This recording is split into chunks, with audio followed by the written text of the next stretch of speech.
Hi all, എല്ലാവർക്കും നമസ്കാരം. ഇന്നത്തെ വീഡിയോയിൽ PYQ സീരീസിൽ നമ്മൾ ഡിസ്കസ് ചെയ്യാൻ പോകുന്നത് 2023 ഫിസിക്സ് ഭാഗത്ത് നിന്ന് ഊർജ്ജതന്ത്രത്തിൽ നിന്ന് PSC എക്സാമുകൾക്ക് ചോദിച്ചിട്ടുള്ള വളരെ ഇമ്പോർട്ടൻ്റ് ആയിട്ടുള്ള ചോദ്യങ്ങളും അതിൻ്റെ ഉറവിടവും അനുബന്ധ വസ്തുതകളൊക്കെയാണ് ഇന്നത്തെ ക്ലാസ്സിൽ എന്നത്തെയും പോലെ നമ്മൾ ഡിസ്കസ് ചെയ്യുന്നത്. വളരെ ഇമ്പോർട്ടൻ്റ് ആയിട്ടുള്ളൊരു വീഡിയോ ആണ്. കാരണം എവിടെ നിന്ന് പഠിക്കണം, എവിടെ നിന്നാണ് PSC ചോദിക്കുന്നത്, അതിനനുസരിച്ചിട്ട് വേണം നമ്മൾ നമ്മുടെ പഠനം സെറ്റ് ചെയ്യാൻ വേണ്ടിയിട്ട്. അപ്പോൾ PYQ സീരീസിൽ നമ്മൾ ഒരുപാട് സബ്ജക്ട്സ് ഓൾറെഡി കവർ ചെയ്ത് കഴിഞ്ഞു. ഇനിയും നിങ്ങൾ വീഡിയോസ് കണ്ടിട്ടില്ലെങ്കിൽ തീർച്ചയായിട്ടും വീഡിയോസ് കാണാൻ. ഓക്കെ, അപ്പോൾ നമുക്ക് ചോദ്യങ്ങളിലോട്ട് കിടക്കാം. I am Alisha and welcome to Alisize by Alisha. അപ്പോൾ ആദ്യത്തെ ചോദ്യം, അപ്പോൾ നമ്മൾ കുറച്ച് ക്വസ്റ്റ്യൻസ് ഡിസ്കസ് ചെയ്തിട്ടാണ് അതിനോടുള്ള അനുബന്ധ വസ്തുതകൾ നോക്കാനായിട്ട് പോകുന്നത്. ഒരു വസ്തുവിൻ്റെ സ്വന്തം അക്ഷത്തെ അടിസ്ഥാനമാക്കിയുള്ള ചലനം ഏതാണ്?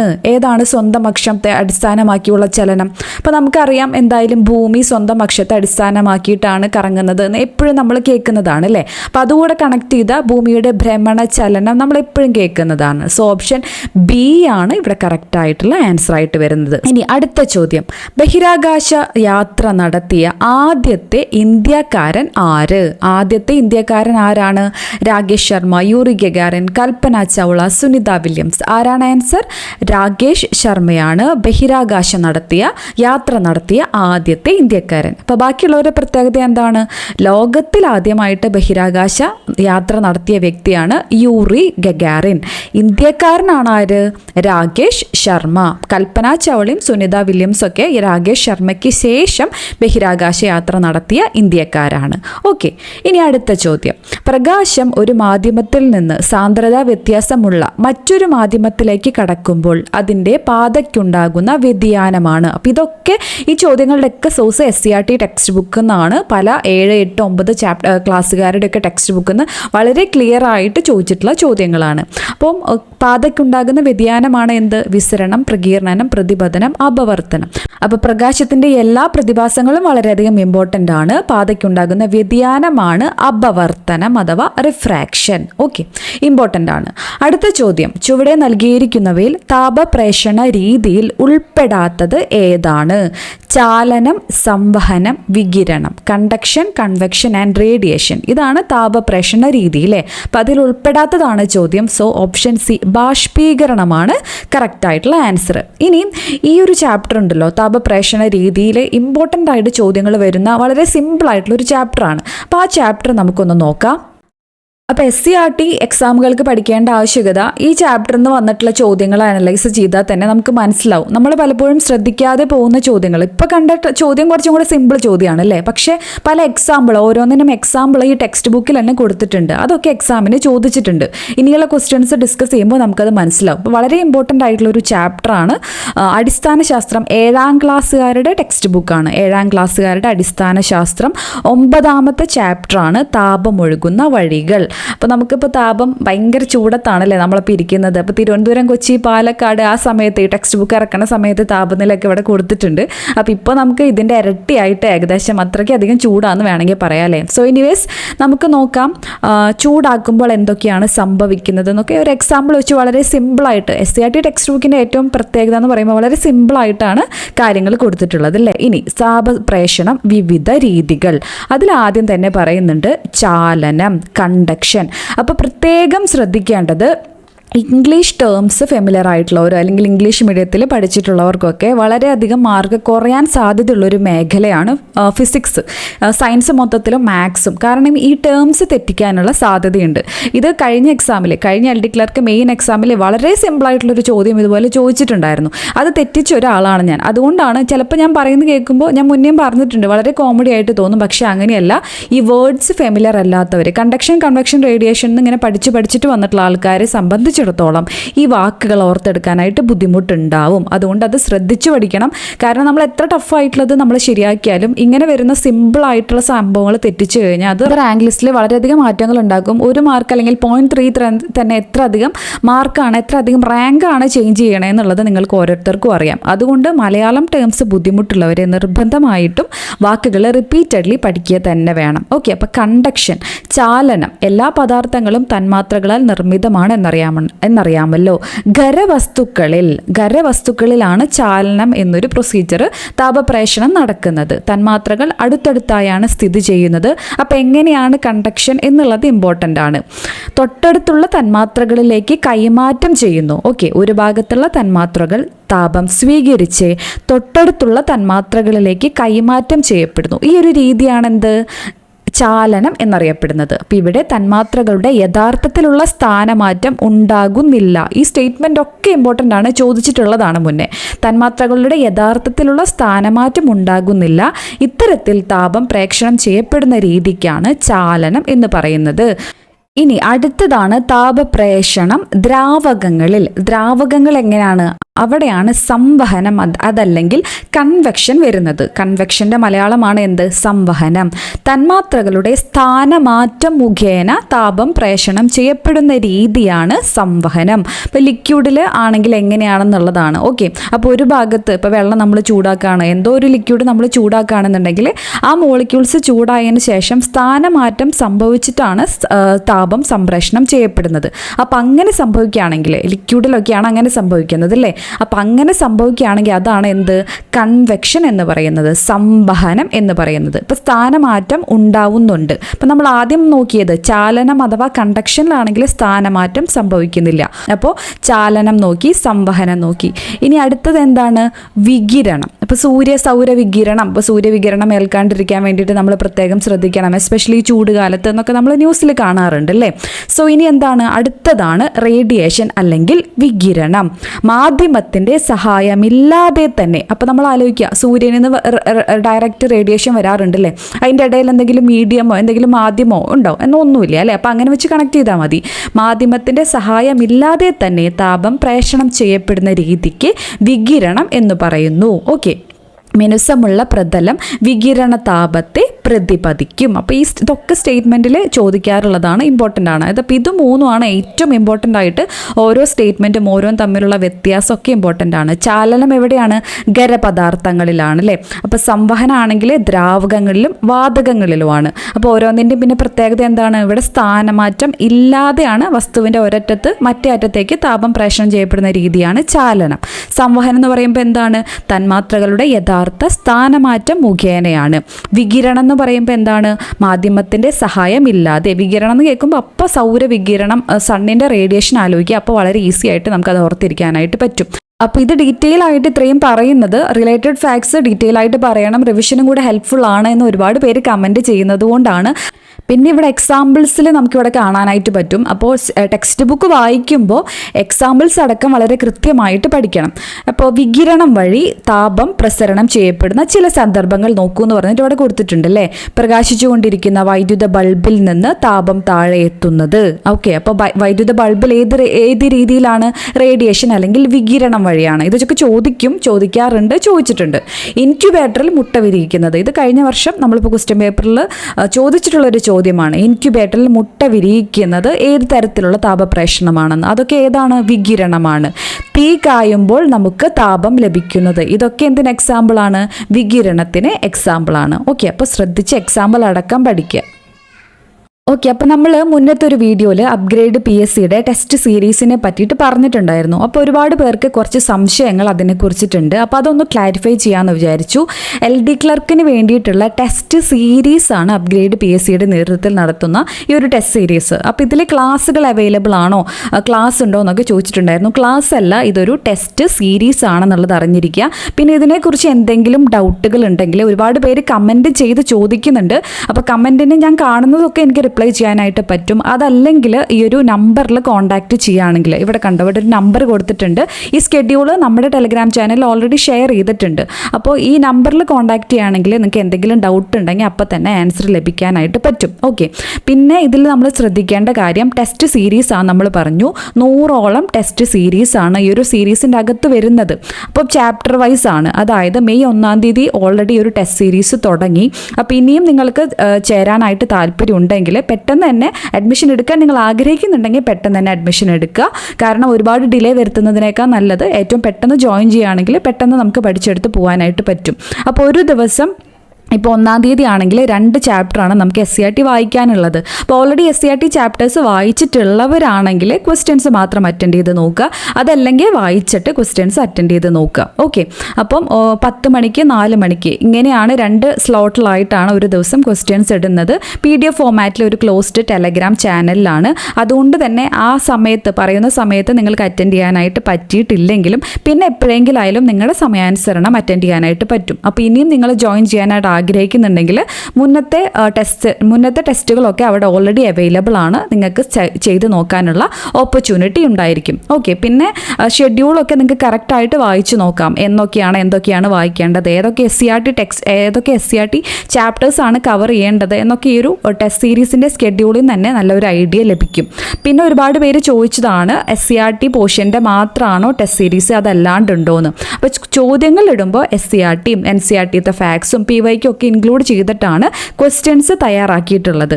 അതുപോലെ തന്നെ ടോപ്പിക് വൈസ് എല്ലാ ചാപ്റ്ററും വായിച്ചു കഴിഞ്ഞിട്ട് ടോപ്പിക് വൈസ് ക്വസ്റ്റ്യൻസും ടെസ്റ്റ് സീരീസും ഉണ്ട്. അപ്പോൾ അതിലോട്ട് വരാം. കണ്ടോ, അപ്പോൾ ഇവിടെ എല്ലാ SCRT ചാപ്റ്റേഴ്സും പഠിച്ചു കഴിഞ്ഞിട്ടാണ് ടോപ്പിക് വൈസ് എക്സാം ഷെഡ്യൂൾ. അപ്പോൾ ഇതിനകത്ത് ബാക്കിയുള്ള സബ്ജക്ട്സും നമുക്കറിയാം SCRT മാത്രമല്ല, നമുക്ക് അതിന് പുറമേന്നും കാര്യങ്ങൾ പഠിക്കാനുണ്ട്. അതിൻ്റെയൊക്കെ ടെസ്റ്റ് സീരീസും അവൈലബിൾ ആണ്. ഫോർ എക്സാമ്പിൾ കലാകായികം, സുപ്രധാന നിയമങ്ങൾ, ആനുകാലിക വിഷയങ്ങൾ, കറണ്ട് അഫയേഴ്സിൻ്റെ 4 ടെസ്റ്റാണ്.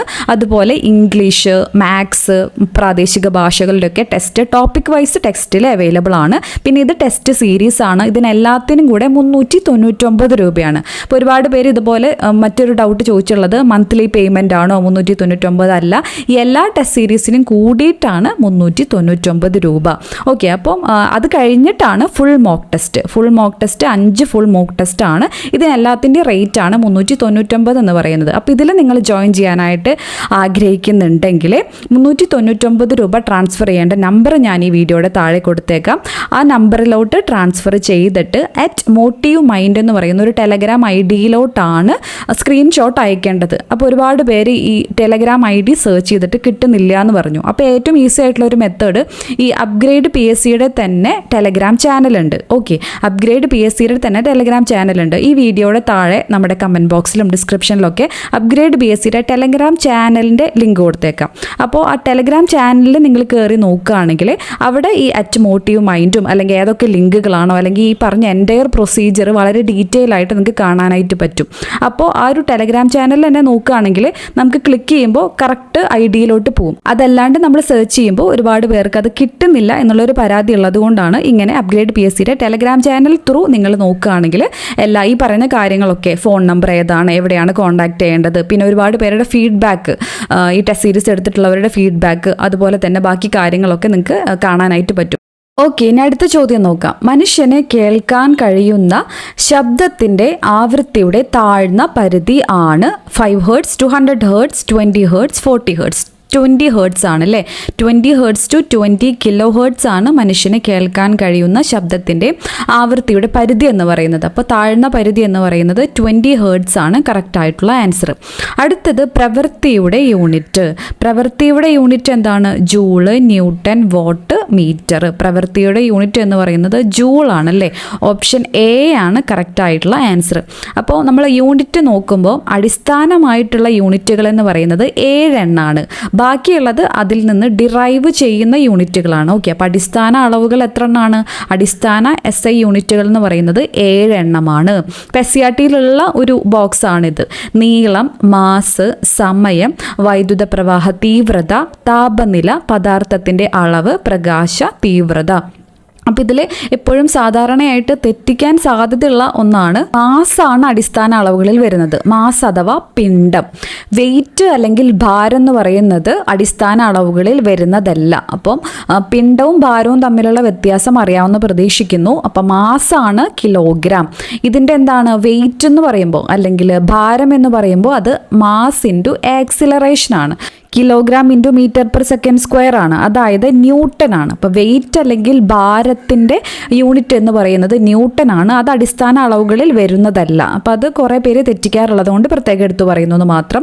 മാസ് അല്ലെങ്കിൽ പിണ്ഡത്തിൻ്റെ യൂണിറ്റ് ആണ് കിലോഗ്രാം. ഓക്കെ, അപ്പോൾ ലെങ്ത്തിൻ്റെ യൂണിറ്റ് മീറ്റർ ആണ്, മാസ് കിലോഗ്രാം ആണ്, ടൈം സെക്കൻഡ് ആണ്. വൈദ്യുത പ്രവാഹ തീവ്രത അല്ലെങ്കിൽ ഇലക്ട്രിക് കറണ്ടിൻ്റെ യൂണിറ്റ് എന്താണ്? ആംപിയർ ആണ്. എ ആണ് സിമ്പൽ. ടെമ്പറേച്ചർ നമ്മൾ എപ്പോഴും സെൽഷ്യസ് ആണ് കൂടുതലും പറഞ്ഞു കേൾക്കുന്നത് അല്ലേ. SI യൂണിറ്റ് എന്ന് പറയുന്നത് ഏതാണ്? കെൽവിൻ ആണ്. ഇമ്പോർട്ടൻ്റ് ആണ്. പദാർത്ഥത്തിൻ്റെ അളവ് മോളാണ് പദാർത്ഥത്തിൻ്റെ അളവ്. പ്രകാശ തീവ്രത ലൂമിനസ് ഇൻറ്റൻസിറ്റി ആണ് കാൻഡില. അതിൻ്റെ സിമ്പലാണ് CD. അപ്പോൾ 7 എണ്ണമാണ് അടിസ്ഥാന അളവുകൾ. ഇതിൽ നിന്ന് ഡിറൈവ് ചെയ്തിട്ടുള്ളതാണ് ബാക്കിയുള്ള അളവുകൾ എന്ന് പറയുന്നത്. ഇപ്പം നമ്മൾ നോക്കുകയാണെങ്കിൽ പ്രവേഗം എന്നൊക്കെ പറയുന്നത് മീറ്റർ/സെക്കൻഡ് ആണ് അല്ലേ. അപ്പോൾ അത് ഇതിലത്തെ 2 അളവെടുത്തിട്ടാണ് അതിൻ്റെ യൂണിറ്റ് ആയിട്ട് മാറുന്നത്. അതുകൊണ്ട് തന്നെ അത് ഇതിൽ നിന്ന് ഉണ്ടായിരിക്കുന്നതാണ് അടിസ്ഥാന അളവുകളല്ല, അതൊക്കെ ഡിറൈവ്ഡ് യൂണിറ്റ്സ് ആണ്. ഓക്കെ, അപ്പോൾ ഇവിടെ നമ്മുടെ ചോദ്യം എന്തായിരുന്നു? പ്രവൃത്തിയുടെ യൂണിറ്റ് ജൂളാന്നുള്ളത് അറിഞ്ഞിരിക്കുക. അടുത്തത് തന്മാത്രകളുടെ സ്ഥാനമാറ്റം മുഖേന, നമ്മളിപ്പോൾ പറഞ്ഞ ചോദ്യമാണ് അല്ലേ. സ്ഥാനമാറ്റം മുഖേന താപം പ്രേഷണം ചെയ്യപ്പെടുന്ന രീതിയാണ് എന്ത്? സംവഹനം അല്ലേ. സംവഹനം. ഓപ്ഷൻ ബി ആണ് കറക്റ്റ് ആയിട്ടുള്ള ആൻസർ ആയിട്ട് വരുന്നത്. വസ്തു ഒരു തുലന സ്ഥാനത്തെ ആസ്പദമാക്കി ഇരുവശങ്ങളിലേക്കും ചലിക്കുന്നതാണ് ഓസിലേഷൻ അഥവാ ദോലനം അല്ലേ. ഓപ്ഷൻ ബി ആണ് കറക്റ്റ് ആയിട്ടുള്ള ആൻസർ. ഇതിന് എക്സാമ്പിൾ ആണ് ഏത്? ഊഞ്ഞാല്, അതുപോലെ പെൻഡുലം ഒക്കെയാണ് ദോലനത്തിന് എക്സാമ്പിൾ. SCRTയിലുള്ള ഫാക്ട്സ് തന്നെയാണ്. നമ്മൾ നേരത്തെ കണ്ട ചോദ്യം, ആ ഒരു ചാപ്റ്റർ വളരെയധികം ഇമ്പോർട്ടൻ്റ് ആണ്. ഇൻക്യുബേറ്ററിൽ മുട്ട വിരിയിക്കുന്നത് ഏത് താപപ്രസരണത്തിനുള്ള ഉദാഹരണമാണ്? വികിരണം. ഓപ്ഷൻ സി ആണ് കറക്റ്റ് ആയിട്ടുള്ള ആൻസർ. അപ്പോൾ ഇൻക്യുബേറ്റർ മുട്ട വിരിയിക്കുന്നത് കാണാത്തവരാണെങ്കിൽ നിങ്ങൾ ജിയോമെച്ച് M4 ടെക്കിൻ്റെ ചാനൽ കാണുന്നവരാണെങ്കിൽ ഒരു കുഞ്ഞ് ഇൻക്യുബേറ്ററൊക്കെ ഉണ്ടാക്കിയിട്ടുള്ള ഒരു എക്സ്പെരിമെൻ്റ് ഒക്കെ ചെയ്ത് കണ്ടിട്ടുണ്ടാവും. മേ ബി നിങ്ങൾ കാണുന്നവരാണെങ്കിൽ, ഞാൻ മോള് കാണുന്നത് കൊണ്ട് ഞാൻ ആ ചാനൽ ഇടയ്ക്ക് കാണാറുണ്ട്. അപ്പം ഇൻക്യുബേറ്റർ അങ്ങനെ അത് ഏത് പ്രതിഭാസമാണ്? വികിരണമാണ്. ലൈറ്റ് ഇങ്ങനെ അടിച്ച് ചൂട് കിട്ടാൻ വേണ്ടിയിട്ട് അങ്ങനെ ഒരു സിസ്റ്റമാണ് അല്ലേ ഇൻക്യുബേറ്ററിൽ മുട്ട വിരിയിക്കുന്നതെന്ന് പറയുന്നത്. അപ്പോൾ വികിരണമാണെന്നുള്ളത് അറിഞ്ഞിരിക്കുക, ഇമ്പോർട്ടൻ്റ് ആണ്. സമതല ദർപ്പണത്തിൽ രൂപപ്പെടുന്ന പ്രതിബിംബത്തിൻ്റെ സവിശേഷത അല്ലാത്തവ ഏത്? അല്ലാത്തത് ആണ് ഇവിടെ ചോദ്യം എന്നുള്ളതാണ് ഇവിടെ ഇമ്പോർട്ടൻ്റ്. ബാക്കി സമതല ദർപ്പണം എന്ന് പറയുമ്പോൾ പ്ലെയിൻ മിറർ നമ്മളെപ്പോഴും കണ്ണാടി നോക്കുന്ന ഉള്ള ആൾക്കാരായതുകൊണ്ട് അങ്ങനെ നോക്കുന്നവർക്കാണെങ്കിൽ വളരെ ഈസിയാണ്, നമുക്ക് എളുപ്പമായിട്ട് ആൻസറിലോട്ട് എത്താനായിട്ട് പറ്റും അല്ലേ. വസ്തുവിൻ്റെ വലിപ്പം തന്നെയായിരിക്കും പ്രതിബിംബത്തിനും. അത് ശരിയായിട്ടുള്ള സ്റ്റേറ്റ്മെൻ്റ് ആണ്. ഇവിടെ തെറ്റാണ് ചോദിച്ചേക്കുന്നത്. പ്രതിബിംബത്തിൻ്റെ വലിപ്പം വസ്തുവിനേക്കാൾ ചെറുതായിരിക്കും. അപ്പോൾ 2 എന്തായാലും ആൻസറിൽ വരും. പ്രതിബിംബവും ദർപ്പണവും തമ്മിലുള്ള അകലം വസ്തുവും ദർപ്പണവും തമ്മിലുള്ള അകലത്തേക്കാൾ കൂടുതലായിരിക്കും. അല്ല, അത് തെറ്റാണ്. വസ്തുവും ദർപ്പണവും തമ്മിലുള്ള അകലവും ദർപ്പണവും പ്രതിബിംബവും തമ്മിലുള്ള അകലവും തുല്യമാണ്. അപ്പോൾ അതാണ് ശരിയായിട്ടുള്ളത്. 2, 3 ആണ് ഇവിടെ തെറ്റായിട്ടുള്ള സ്റ്റേറ്റ്മെൻറ്റ് എന്ന് പറയുന്നത്. അതുകൊണ്ട് തന്നെ ഓപ്ഷൻ സി ആണ് കറക്റ്റ് ആയിട്ടുള്ള ആൻസർ. അപ്പം പ്ലെയിൻ മിറർ ആയതുകൊണ്ട് ഇവിടെ കുറച്ചും കൂടെ ഈസിയായി. കുറച്ചും കൂടെ ചോദിക്കാറുള്ളത് കോൺവെക്സ് മിററും കോൺകേവ് മിററും, രണ്ടും വളരെയധികം ഇമ്പോർട്ടൻ്റ് ആണ്. ആ ചാപ്റ്റർ വളരെയധികം ഇമ്പോർട്ടൻ്റ് ആണ്. നമുക്ക് അതിലോട്ട് വരാം. ഓക്കെ, ചന്ദ്രന് ഒരു തവണ ഭ്രമണം ചെയ്യാൻ വേണ്ട സമയം എത്ര? 27 1/3 ദിവസം. ഓപ്ഷൻ എ ആണ് കറക്റ്റ് ആയിട്ടുള്ള ആൻസർ ആയിട്ട് വരുന്നത്. അടുത്തത് പെൻസിൽ കോമ്പസിൽ ഘടിപ്പിച്ച് വൃത്തം വരയ്ക്കുമ്പോൾ പെൻസിലിൻ്റെ ചലനം ഏതുതരം ചലനമാണ്? പെൻസിൽ ഒരു വട്ടത്തിലാണ് അല്ലേ, പെൻസിൽ കറങ്ങുന്നത് ഒരു വട്ടത്തിലാണ്. അപ്പോൾ ഏത് ചലനമാണ്? വർത്തുള ചലനം. അപ്പോൾ ഈ ചലനത്തിൻ്റെ ചാപ്റ്ററിൽ നിന്ന് എക്സാമ്പിളുകൾ വെച്ചിട്ടാണ് കൂടുതലും ചോദിക്കുന്നത്. അപ്പോൾ അത് മനസ്സിലാവുന്നുണ്ടെന്ന് വിശ്വസിക്കുന്നു. ഏറ്റവും കൂടുതൽ ഊർജ്ജമുള്ള വെള്ളത്തിൻ്റെ അവസ്ഥ ഏത്? ഖരാണോ, അതായത് ഐസാണോ, ജലമാണോ, നീരാവിയാണോ? എനർജി കൂടെ എപ്പോഴാണ്? മോളിക്യൂൾസ് കുറച്ചധികം ഇങ്ങനെ ദൂരത്തിലിരിക്കുമ്പോഴാണല്ലോ. ഇങ്ങനെ മോളിക്യൂൾസിന് ഇഷ്ടംപോലെ പറന്ന് നടക്കാം. അപ്പോൾ എനർജി കൂടുതലാണ്. അപ്പോൾ എവിടെയാണ് എനർജി കൂടുതലുള്ളത്? നീരാവിയിലാണ് അല്ലേ. ഐസിൽ അല്ലെങ്കിൽ സോളിഡ് ആയിട്ടുള്ള ഫോർമാറ്റിലാണെങ്കിൽ ഇങ്ങനെ മോളിക്യൂൾസ് ഒക്കെ ക്ലോസ്ലി സിറ്റുവേറ്റഡ് എന്ന് പറയാം അല്ലേ.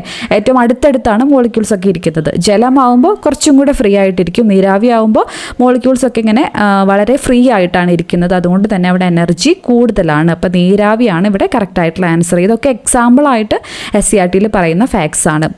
ഒരു വസ്തുവിൻ്റെ ചലനത്തിൽ ഘർഷണബലം ചെയ്യുന്ന പ്രവൃത്തി താഴെ സൂചിപ്പിക്കുന്നതിൽ ഏതാണ്? ഘർഷണബലം, ഇതൊക്കെ ടെക്സ്റ്റ് ബുക്കിൽ വളരെ ക്ലിയർ ആയിട്ട് കൊടുത്തിട്ടുള്ളതാണ്. ഘർഷണബലം അഥവാ ഫ്രിക്ഷൻ അല്ലേ. ഫ്രിക്ഷൻ എന്ന് പറയുമ്പോൾ നമ്മൾ നോർമലി ഉണ്ടാകുന്ന ചലനത്തിൻ്റെ ഓപ്പോസിറ്റ് ആയിട്ടാണ് ഘർഷണബലം ഉണ്ടാവുക. അതുകൊണ്ട് തന്നെ പ്രവൃത്തി എന്ന് പറയുന്നത് നെഗറ്റീവാണ്. ഓപ്ഷൻ ബി ആണ് കറക്റ്റ് ആയിട്ടുള്ള ആൻസർ എന്ന് പറയുന്നത്.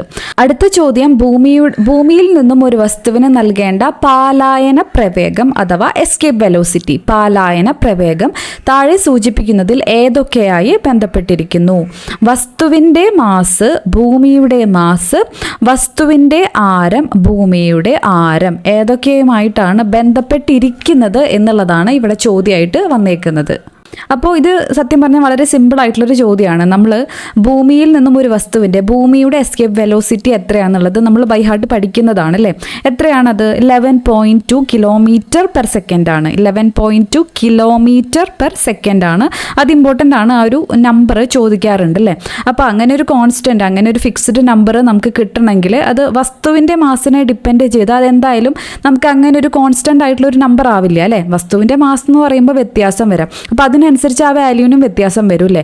അപ്പോൾ അതുകൊണ്ട് തന്നെ അത് വസ്തുവിനെ ഡിപ്പെൻഡ് ചെയ്യുന്നില്ല, ഭൂമിയുടെയാണ്. അപ്പോൾ ഭൂമിയുടെ മാസ് ആയാലും ഭൂമിയുടെ ആരം എന്നൊക്കെ പറഞ്ഞാലും അത് ഫിക്സ്ഡ് ആണ്. അതുകൊണ്ട് അതിനെയാണ് എസ്കേപ്പ് വെലോസിറ്റി. ഏതാണ് ഇപ്പോൾ ഭൂമിയാവുമ്പോൾ ഭൂമി, ചന്ദ്രനാണെങ്കിൽ ചന്ദ്രൻ. ഭൂമിയിൽ നിന്നും ഒരു വസ്തുവിന് നൽകേണ്ട പാലായന പ്രവേഗം. അതിൻ്റെ ഇക്വേഷൻ എന്ന് പറയുമ്പോൾ എസ്കേപ്പ് വെലോസിറ്റിയുടെ ഇക്വേഷൻ ഈക്വൽ ടു √2gm/r ആണ് അല്ലേ. √2gm/r.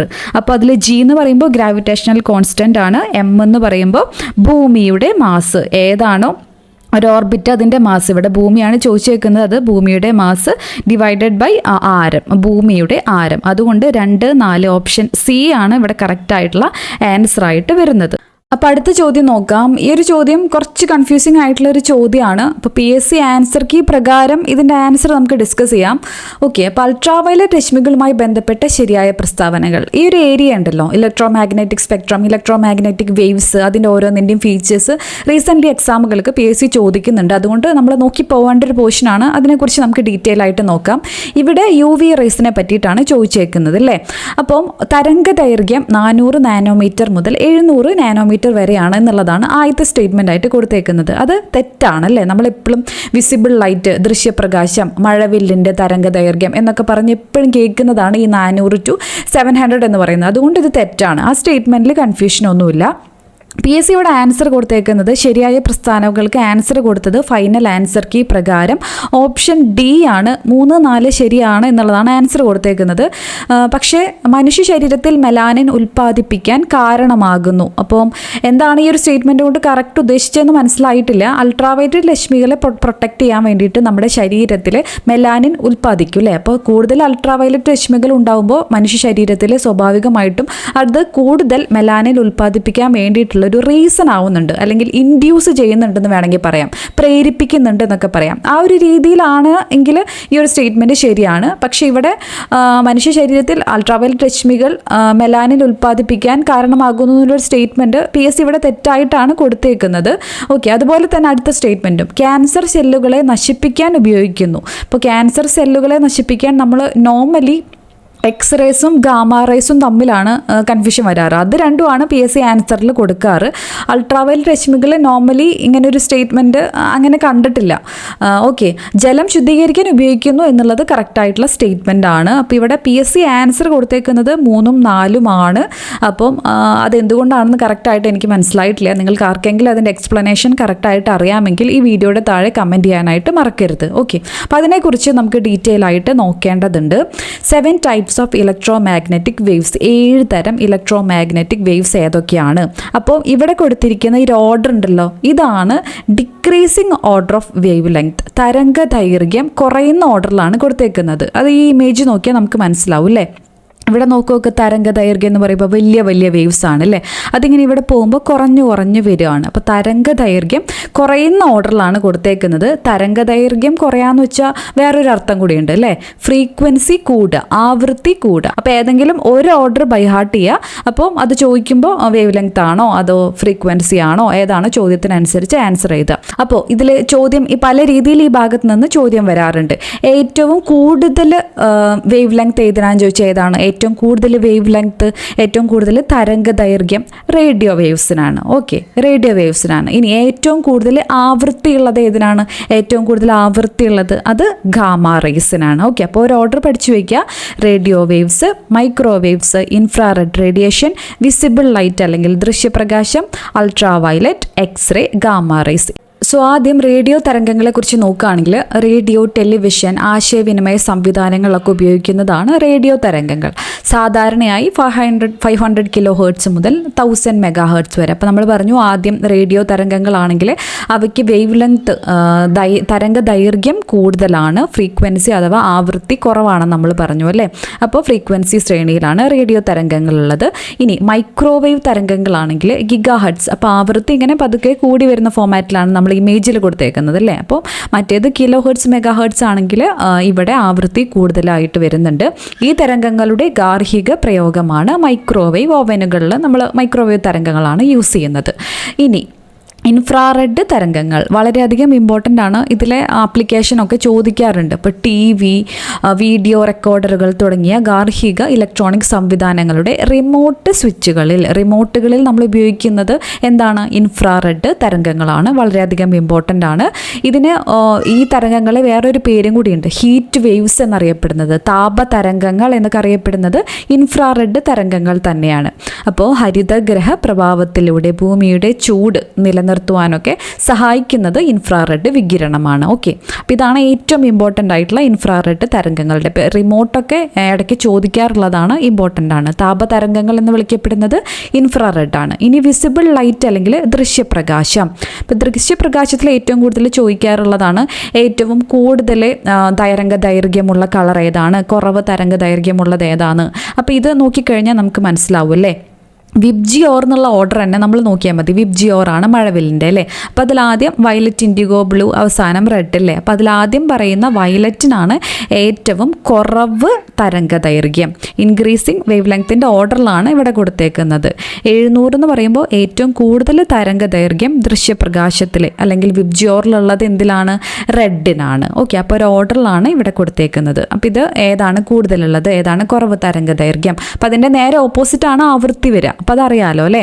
അപ്പോൾ അത് ചോദിക്കാറുണ്ട്, ഇമ്പോർട്ടൻ്റ് ആണ്. വിസിബിൾ ലൈറ്റ് നോർമലി നമുക്ക് കാണാനായിട്ട് പറ്റുന്ന ലൈറ്റ്. ഇനി അൾട്രാ വയലറ്റ് വികിരണം, UV റേസ്. നമ്മളിപ്പോൾ പറഞ്ഞ പോലെ അൾട്രാവയലറ്റ് പ്രകാശം സൂര്യൻ മെയിനായിട്ട് നമുക്ക് ലഭിക്കുന്നത് സൂര്യനിൽ നിന്നാണ്. അതൊരുപാട് നെഗറ്റീവ്സ് ഉണ്ടാക്കുന്നുണ്ട്. UV റേസ് കൂടിക്കഴിഞ്ഞാൽ സ്വാഭാവികമായിട്ടും മെലാനിൻ ഉൽപ്പാദനത്തെ പ്രേരിപ്പിക്കുന്നു, ഇൻഡ്യൂസ് ചെയ്യുന്നു എന്നുള്ളതാണ് കറക്റ്റായിട്ടുള്ള വാക്ക്. അതുകൊണ്ട് അത് ചർമ്മത്തിന് ടാനിങ് ഉണ്ടാക്കുന്നു. ഇനി UV റേസ് എവിടേക്കാണ് ഉപയോഗിക്കുന്നത്? തരംഗ ദൈർഘ്യം കുറവായതിനാൽ നേത്ര ശസ്ത്രക്രിയ പോലുള്ള ഉയർന്ന കൃത്യതയുള്ള ആപ്ലിക്കേഷനുകൾക്ക് വേണ്ടി യൂസ് ചെയ്യുന്നുണ്ട്. കാരണം ഫോക്കസ് ചെയ്യാനായിട്ട് കഴിയും എന്നുള്ളതുകൊണ്ട്. അതുപോലെ ആയിട്ട് ജലം ശുദ്ധീകരിക്കാൻ വാട്ടർ പ്യൂരിഫയറുകളിൽ അണുക്കളെ കൊല്ലാൻ UV വിളക്കുകൾ, UV റേസ് ഉപയോഗിക്കുന്നുണ്ട്. ഇമ്പോർട്ടൻ്റ് ആണ്. ഇനി എക്സ്റേ എടുക്കാൻ വേണ്ടിയിട്ട് ഹോസ്പിറ്റൽസിൽ പോണത് നമ്മൾ എപ്പോഴും കേൾക്കുന്നുണ്ടല്ലേ. അപ്പോൾ ക്ലിയർ ആയിട്ടുള്ള ഒരു ഇമേജ് ഇൻറ്റേർണൽ പാർട്സിനൊക്കെ ലഭിക്കാൻ വേണ്ടിയിട്ട് എക്സ്റേ ഉപയോഗിക്കും. വൈദ്യശാസ്ത്രത്തിൽ ഒരു രോഗനിർണയ ഉപകരണമായും ചിലതരം ക്യാൻസറിനുള്ള ചികിത്സയായും എക്സ്റേ ഉപയോഗിക്കുന്നു. അപ്പോൾ ക്യാൻസറിനുള്ള ചികിത്സയ്ക്ക് എക്സ്റേയും ഗാമ റേസും ആണ് നോർമലി നമ്മൾ കൂടുതൽ ആപ്ലിക്കേഷൻസ് പഠിക്കാറ്. ഓക്കെ, അപ്പോൾ ഗാമ റേസിൻ്റെ യൂസസ് എവിടേക്കാണ്? മെഡിക്കൽ ഉപകരണങ്ങൾ അണുവിമുക്തമാക്കുക, ഭക്ഷണം അണുവിമുക്തമാക്കുക, ട്രേസറായിട്ട് ഉപയോഗിക്കുന്നുണ്ട്. റേഡിയോ തെറാപ്പി, ഓങ്കോളജി, അതായത് ക്യാൻസർ കോശങ്ങളെ നശിപ്പിക്കാനൊക്കെ വേണ്ടിയിട്ട് ഗാമ റേസ് ഉപയോഗിക്കുന്നുണ്ട്. ഓക്കെ, അപ്പോൾ ഇത്രയാണ് ഏറ്റവും ഇമ്പോർട്ടൻ്റ് ആയിട്ട്, ഏറ്റവും മിനിമം നമ്മൾ ഈ ഒരു റേസിനെ കുറിച്ച് അറിഞ്ഞിരിക്കേണ്ടത്. അപ്പോൾ ഈ ഓർഡർ ഇമ്പോർട്ടൻ്റ് ആണ്. ഏറ്റവും കുറഞ്ഞ തരംഗ ദൈർഘ്യം, ഏറ്റവും കുറഞ്ഞ ആവൃത്തിയൊക്കെ ചോദിക്കാറുണ്ട്, ഇമ്പോർട്ടൻ്റ് ആണ്. അടുത്ത ചോദ്യം, ഫോക്കസ് ദൂരം 20 സെൻറ്റിമീറ്റർ ഉള്ള കോൺവെക്സ് ലെൻസിൻ്റെ വക്രത ആരം എത്ര? അപ്പോൾ ഈ ഒരു ചോദ്യം വളരെ ഇമ്പോർട്ടൻ്റ് ആയിട്ട് നമുക്ക് സിലബസിൽ എടുത്ത് പറയുന്നതാണ്. ഈ ഒരു ഇക്വേഷൻ എടുത്ത് പറഞ്ഞിട്ടുണ്ട്. അതുകൊണ്ട് ഈ ഒരു ചോദ്യം വളരെയധികം ഇമ്പോർട്ടൻ്റ് ആണ്. വളരെ സിമ്പിളാണ്, ഒറ്റൊരു ഇക്വേഷൻ ഉള്ളൂ അല്ലേ. വളരെയധികം ഇമ്പോർട്ടൻ്റ് ആണ്. ടെക്സ്റ്റ് ബുക്കിൽ വളരെ ക്ലിയർ ആയിട്ട് കൊടുത്തിട്ടുള്ളതാണ്. ഫോക്കസ് ദൂരം 20 സെൻറ്റിമീറ്റർ എന്ന് പറയുമ്പോൾ റേഡിയസിൻ്റെ പകുതിയാണ് ഫോക്കസ് ദൂരം വരുന്നത് അല്ലേ. ഇപ്പോൾ കോൺവെക്സ് ആയാലും കോൺകേവ് ആയാലും ആ ഇമേജൊക്കെ വളരെ കൃത്യമായിട്ട് SCERT ബുക്കിൽ പറയുന്നതാണ്. 20 സെൻറ്റിമീറ്റർ ഉള്ള കോൺവെക്സ് ലെൻസിൻ്റെ വക്രത ആരം എത്ര? അപ്പോൾ ഇരട്ടി ആയിരിക്കും അല്ലേ. 20 സെൻറ്റിമീറ്റർ എന്ന് പറയുമ്പോൾ 40 സെൻറ്റിമീറ്റർ ആയിരിക്കും. സോ ഓപ്ഷൻ A ആണ് കറക്റ്റ് ആയിട്ടുള്ള ആൻസർ ആയിട്ട് വരുന്നത്. അടുത്ത ചോദ്യം, 10 കിലോഗ്രാം മാസ്സുള്ള ഒരു വസ്തു 5 മീറ്റർ പെർ സെക്കൻഡ് പ്രവേഗത്തിൽ സഞ്ചരിക്കുന്നുവെങ്കിൽ വസ്തുവിൻ്റെ ആക്കം എത്ര എന്നുള്ളതാണ് അടുത്ത ചോദ്യം. അപ്പോൾ ആക്കം കണ്ടുപിടിക്കാൻ എന്താണ്? ആക്കത്തിൻ്റെ ഇക്വേഷൻ എന്താണ്? മാസ് ഇൻറ്റു വെലോസിറ്റി ആണല്ലേ. അപ്പോൾ അതന്നെ അറിയുകയാണെങ്കിൽ 10 × 5 അതെന്ന് പറയുമ്പോൾ 50 കിലോഗ്രാം മീറ്റർ പെർ സെക്കൻഡ് ആണ് കറക്റ്റ് ആയിട്ടുള്ള ആൻസർ. അപ്പോൾ ഇക്വേഷൻ അറിയാമെന്നുള്ളതാണ് ഇവിടെ ഇമ്പോർട്ടൻ്റ് ആയിട്ടുള്ള കാര്യം. അതറിഞ്ഞാൽ വളരെ സിമ്പിൾ ആയിട്ടുള്ളതാണ്. സോ ഇതിന് തൊട്ട് മുന്നേ നമ്മൾ ഡിസ്കസ് ചെയ്തിട്ടുണ്ടായിരുന്ന ഈ ഒരു ക്വസ്റ്റ്യൻ നമ്മൾ ഫിസിക്സ് ക്ലാസ് എടുക്കുന്ന ആൾക്കാരോടൊക്കെ ചോദിക്കുമ്പോൾ അവരും സി ആണ് ആൻസർ കുറച്ചും കൂടെ ആപ്റ്റായിട്ടുള്ള ആൻസർ ആയിട്ട് പറയുന്നത്. ഫൈനൽ ആൻസർ കീയിൽ ഡി കൊടുത്തത് കൊണ്ടാണ് ഞാനിവിടെ ഡി മാർക്ക് ചെയ്തേക്കുന്നത്. ഓക്കെ, അപ്പോൾ അത് ശ്രദ്ധിച്ചു വയ്ക്കാം. ചില സമയത്ത് എന്താ പറയുക, സൈക്കോ PSC എന്ന് വേണമെങ്കിൽ പറയാമല്ലേ, എന്താണ് ആൻസർ കൊടുക്കണമെന്ന് നമുക്കറിയില്ല, കറക്റ്റ് ഫാക്ട്സ് അതിലുണ്ടെങ്കിൽ പോലും. സോ അങ്ങനെയുള്ള ഒരു ക്വസ്റ്റ്യനാണ് ഇത്. PSC ആൻസർ ഫൈനൽ ആൻസർ കീയിൽ കൊടുത്തിട്ടുള്ളത് ഡി ആണ്. സിക്കാണ് കൂടുതൽ ചാൻസ് ഉള്ളത്. ഓക്കെ, അപ്പോൾ നമ്മൾ എന്തായാലും ലെൻസ്, മിറർ ഇതൊക്കെ വളരെയധികം ഇമ്പോർട്ടൻ്റ് ആയിട്ടുള്ളൊരു മേഖലയാണ് നമ്മൾ പറഞ്ഞല്ലേ. അപ്പോൾ അതിനെക്കുറിച്ച് ഡിസ്കസ് ചെയ്യാം. അപ്പോൾ മിററുകൾക്ക് വേണ്ടിയിട്ടുള്ള വളരെ ഇമ്പോർട്ടൻ്റ് ആയിട്ടുള്ളൊരു ചാപ്റ്ററാണ് അടിസ്ഥാന ശാസ്ത്രം 8ാം ക്ലാസ്സുകാരുടെ അധ്യായം 18 പ്രകാശ പ്രതിപതനം ഗോളീയ ദർപ്പണങ്ങളിൽ എന്ന് പറയുന്നത്. അപ്പോൾ ഈ ഒരു ചാപ്റ്ററിലാണ് മിറേഴ്സിനെ പറ്റിയിട്ട്, ദർപ്പണങ്ങളിൽ എങ്ങനെയാണ് പ്രകാശ പ്രതിപതനം എന്നതിനെക്കുറിച്ച് വളരെ ഡീറ്റെയിൽ ആയിട്ട് പറയുന്നൊരു ചാപ്റ്ററാണ്. ഇതുപോലെ തന്നെ ലെൻസിന് വേറൊരു ചാപ്റ്ററും ഉണ്ട്. അപ്പോൾ ഇത് വളരെയധികം ഇമ്പോർട്ടൻ്റ് ആയിട്ടുള്ളൊരു ചാപ്റ്ററാണ്, ക്വസ്റ്റ്യൻസ് വരാറുള്ള ഒരു ചാപ്റ്ററാണ്. അപ്പോൾ ഈ ഒരു ചാപ്റ്ററിൽ നമുക്ക് ഇവിടെ കാണാനായിട്ട് പറ്റും ഫോക്കൽ ലെങ്തിനൊക്കെ കുറിച്ച് പറയുന്നുണ്ട്. ഒരു ഗോളീയ ദർപ്പണത്തിൻ്റെ ഫോക്കസ് ദൂരം ആ ദർപ്പണത്തിൻ്റെ വക്രത ആരത്തിൻ്റെ പകുതിയായിരിക്കും. F=R/2. ഓക്കെ, അപ്പോൾ ഇത് വളരെ കൃത്യമായിട്ട് പറഞ്ഞിട്ടുള്ളതാണ്. സിലബസിൽ പ്രത്യേകം എടുത്ത് പറഞ്ഞിരിക്കുന്ന ഒരു ഇക്വേഷനും കൂടി ആയതുകൊണ്ട് വളരെയധികം ഇമ്പോർട്ടൻ്റ് ആണ്. അപ്പം ചെറിയൊരു വളരെ കറക്റ്റായിട്ടാണ്, ഡയറക്റ്റ് ചോദ്യമാണ് നോർമലി ചോദിക്കാറ്.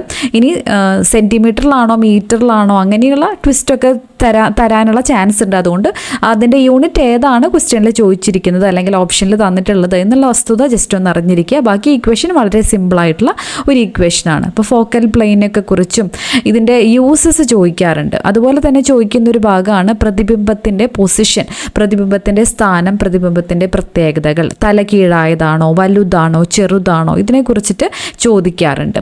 ഓക്കെ, അപ്പോൾ ഈ ചാപ്റ്ററിൽ തന്നെ കുറച്ച് കഴിഞ്ഞിട്ട് ഓരോ പൊസിഷനിൽ വെക്കുമ്പോൾ ഇമേജും ഒബ്ജക്റ്റും, ഒരു സ്ഥലത്ത് ഒബ്ജക്റ്റ് വെക്കുമ്പോൾ വസ്തുവിൻ്റെ പൊസിഷൻ ഒരു സ്ഥലത്താണെങ്കിൽ, ഇപ്പോൾ എഫിലാണെങ്കിൽ പ്രതിബിംബത്തിൻ്റെ സ്ഥാനം എവിടെ ആയിരിക്കും എന്നൊക്കെ വളരെ ഡീറ്റെയിൽ ആയിട്ട് കൊടുത്തിട്ടുണ്ട്.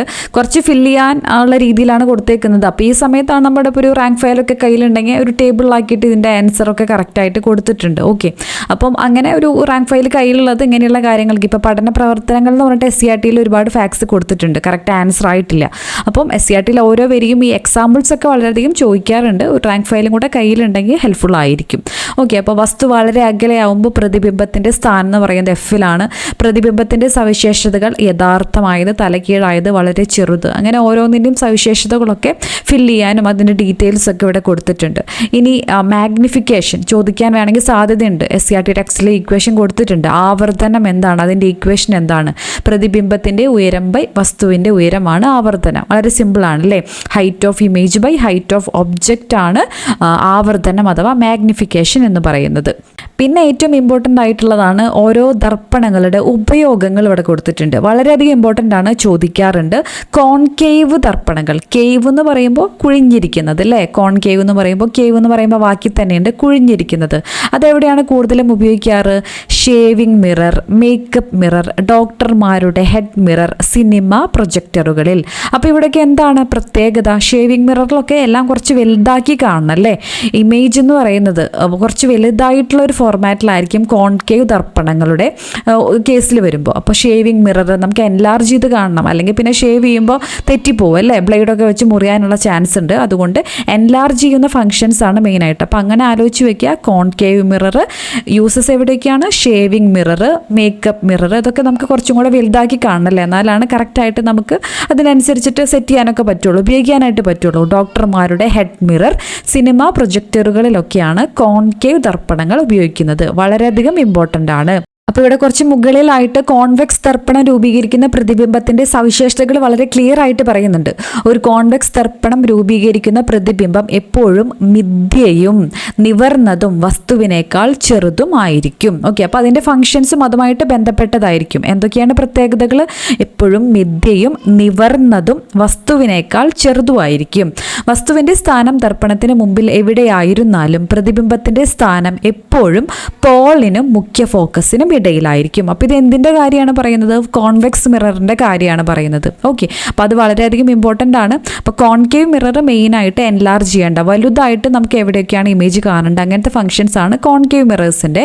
കോൺവെക്സിൻ്റെ നേരെ ഓപ്പോസിറ്റ് ആണ്, ചെറുതായിട്ടാണ് നമുക്ക് ഇമേജ് കാണുന്നത്, നമ്മളിപ്പോൾ തന്നെ പറഞ്ഞല്ലേ. സോ അതിൻ്റെ യൂസ് എന്ന് പറയുന്നത് തെരുവ് വിളക്കുകളിൽ സ്ട്രീറ്റ് ലൈറ്റ്സ് റിഫ്ലക്ടറുകളായിട്ട് ഉപയോഗിക്കുന്നുണ്ട്. പിന്നിൽ നിന്ന് വരുന്ന വാഹനങ്ങളെ കാണുന്നതിനായി ഡ്രൈവർമാർക്ക് കോൺവെക്സ് ദർപ്പണങ്ങൾ ഉപയോഗിക്കുന്നു. അപ്പോൾ അവിടെ എന്താണ്, നമ്മൾ ഈ മിറർ കാറൊക്കെ ഓടിക്കുന്നവരാണെങ്കിൽ അല്ലെങ്കിൽ വണ്ടി ഓടിക്കുന്നവരാണെങ്കിൽ നമ്മൾ ഈ മിറർ കാണുന്നുണ്ടല്ലേ. അപ്പോൾ വലുതാക്കി കാണുക, ഒരു സാധനം വലുതാക്കി കാണുക, അത് കാറാണോ ബൈക്കാണോ എന്താ വരുന്നതെന്നൊന്നും മനസ്സിലാവില്ല. അപ്പോൾ അതിൻ്റെ ഫംഗ്ഷൻ കറക്റ്റായിട്ട് അറിയില്ല അല്ലേ. അപ്പോൾ കുഞ്ഞിതാക്കിയിട്ട് കാണിക്കുകയാണ് നല്ലത് ഈ റിയർ വ്യൂ മിററുകളിലൊക്കെ. അപ്പോൾ അങ്ങനെയുള്ള മിററുകളിൽ അവിടെയുള്ള കേസിൽ ഏത് മിറേഴ്സാണ് യൂസ് ചെയ്യുന്നത്? കോൺവെക്സ് മിററുകളാണ്. ഓക്കെ, അപ്പോൾ ഷേവിങ് ചെയ്യുമ്പോൾ മേക്കപ്പ് ചെയ്യുമ്പോഴൊക്കെ നമുക്ക് വലുതായി കാണണം. അപ്പോൾ അങ്ങനെയുള്ള കേസുകളിൽ കോൺകേവ് മിററും കോൺവെക്സ് മിററാണ് റിയർ വ്യൂ മിററിൽ. അപ്പോൾ ഏതെങ്കിലും ഒരെണ്ണത്തിൻ്റെ ഫംഗ്ഷൻ അതിൻ്റെ എങ്ങനെയാണെന്നുള്ളത് പഠിച്ചു വയ്ക്കുക, ബാക്കി അതിൻ്റെ ഓപ്പോസിറ്റ് ആണെന്നുള്ള രീതിയിൽ കണക്ട് ചെയ്യാം. ഓക്കെ, റോഡിലെ കൊടും വളവുകളിൽ സ്ഥാപിച്ചിരിക്കുന്ന വലിയ കോൺവെക്സ് ദർപ്പണങ്ങൾ നമ്മൾ കാണാറുണ്ട് അല്ലേ. ഇപ്പോൾ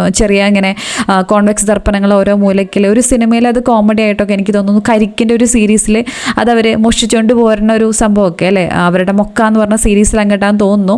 എനിവേസ് പല സിനിമകളിലും കോമഡി ആയിട്ട് പറയാറുണ്ട്, പലരും അത് കണ്ണാടി ആയിട്ടൊക്കെ ഉപയോഗിക്കാറുണ്ട്. അപ്പോൾ റോഡിലെ കൊടും വളവുകളിൽ സ്ഥാപിച്ചിരിക്കുന്ന വലിയ കോൺവെക്സ് ദർപ്പണങ്ങൾ വളവുകൾക്കപ്പുറത്ത് നിന്ന് വരുന്ന വാഹനങ്ങളെ കാണാൻ സാധിക്കുന്നതിനാൽ അപകടങ്ങൾ കുറയ്ക്കാൻ ഉപകരിക്കുന്നു. സോ ഇതൊക്കെയാണ് കോൺവെക്സ് ദർപ്പണങ്ങളുടെ ഉപയോഗങ്ങൾ എന്ന് പറയുന്നത്. ഓക്കെ, അപ്പോൾ ആപ്ലിക്കേഷനും ഓരോ ഇമേജ് എവിടെയാണ് ഫോം ചെയ്യുന്നത്, അതിൻ്റെ പ്രത്യേകത, മിഥ്യയാണോ നിവർന്നതാണോ, അങ്ങനെയുള്ള രീതിയിലൊക്കെ ചോദ്യങ്ങൾ ഈ ഒരു ചാപ്റ്ററിൽ നിന്ന് ചോദിക്കാറുണ്ട്, ഇമ്പോർട്ടൻ്റ് ആണ്.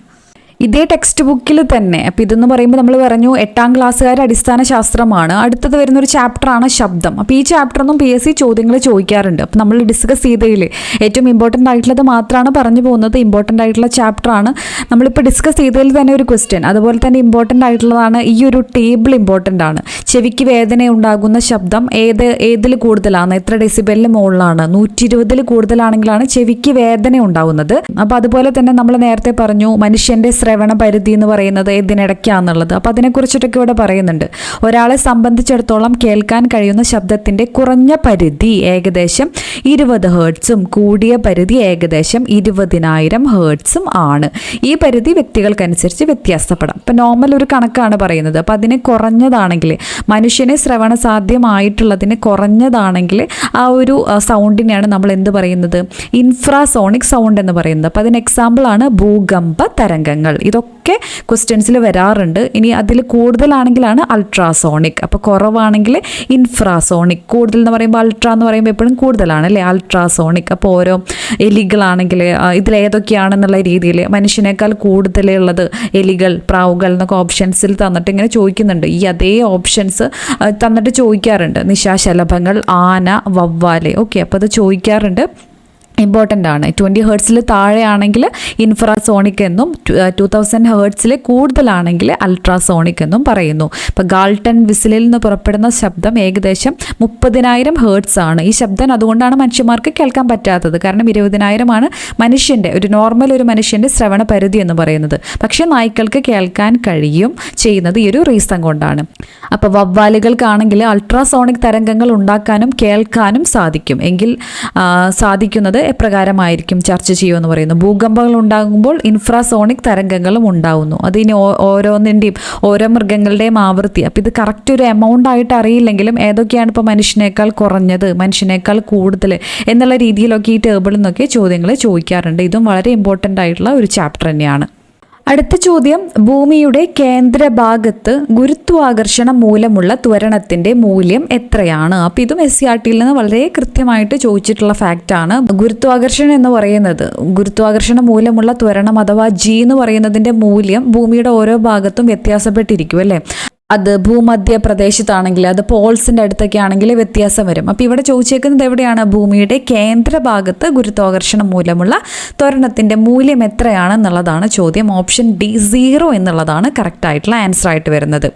സോ 2 കിലോഗ്രാം ഭാരമുള്ള ഒരു വസ്തുവിനെ 2 മീറ്റർ ഉയരത്തിലെത്തിക്കാൻ ആവശ്യമായ പ്രവൃത്തിയുടെ അളവ് എത്രയാണ് എന്നുള്ളതാണ് ചോദ്യം. അപ്പോൾ പ്രവൃത്തിയാണ് ചോദിച്ചേക്കുന്നത് അല്ലേ. പ്രവൃത്തി അല്ലെങ്കിൽ വർക്ക് എന്ന് പറയുന്നത് ഫോഴ്സ് ഇൻറ്റു ഡിസ്പ്ലേസ്മെൻ്റ് ആണ്. ആണ്. ഓക്കെ, ഫോഴ്സ് ഇൻറ്റു ഡിസ്പ്ലേസ്മെൻ്റ് ആണ്. അപ്പം ഫോഴ്സ് ഇൻറ്റു ഡിസ്പ്ലേസ്മെൻ്റ് എന്ന് പറയുമ്പോൾ അവിടെ ഫോഴ്സ് എന്ന് വെച്ചിട്ടുണ്ടെങ്കിൽ എന്താണ്, ഫോഴ്സിൻ്റെ ഇക്വേഷൻ എന്ന് പറയുമ്പോൾ നമുക്കറിയാം എം എ ആണ് അല്ലേ, F equal to M A ആണ്, മാസ് ഇൻറ്റു ആക്സിലറേഷൻ ആണ്.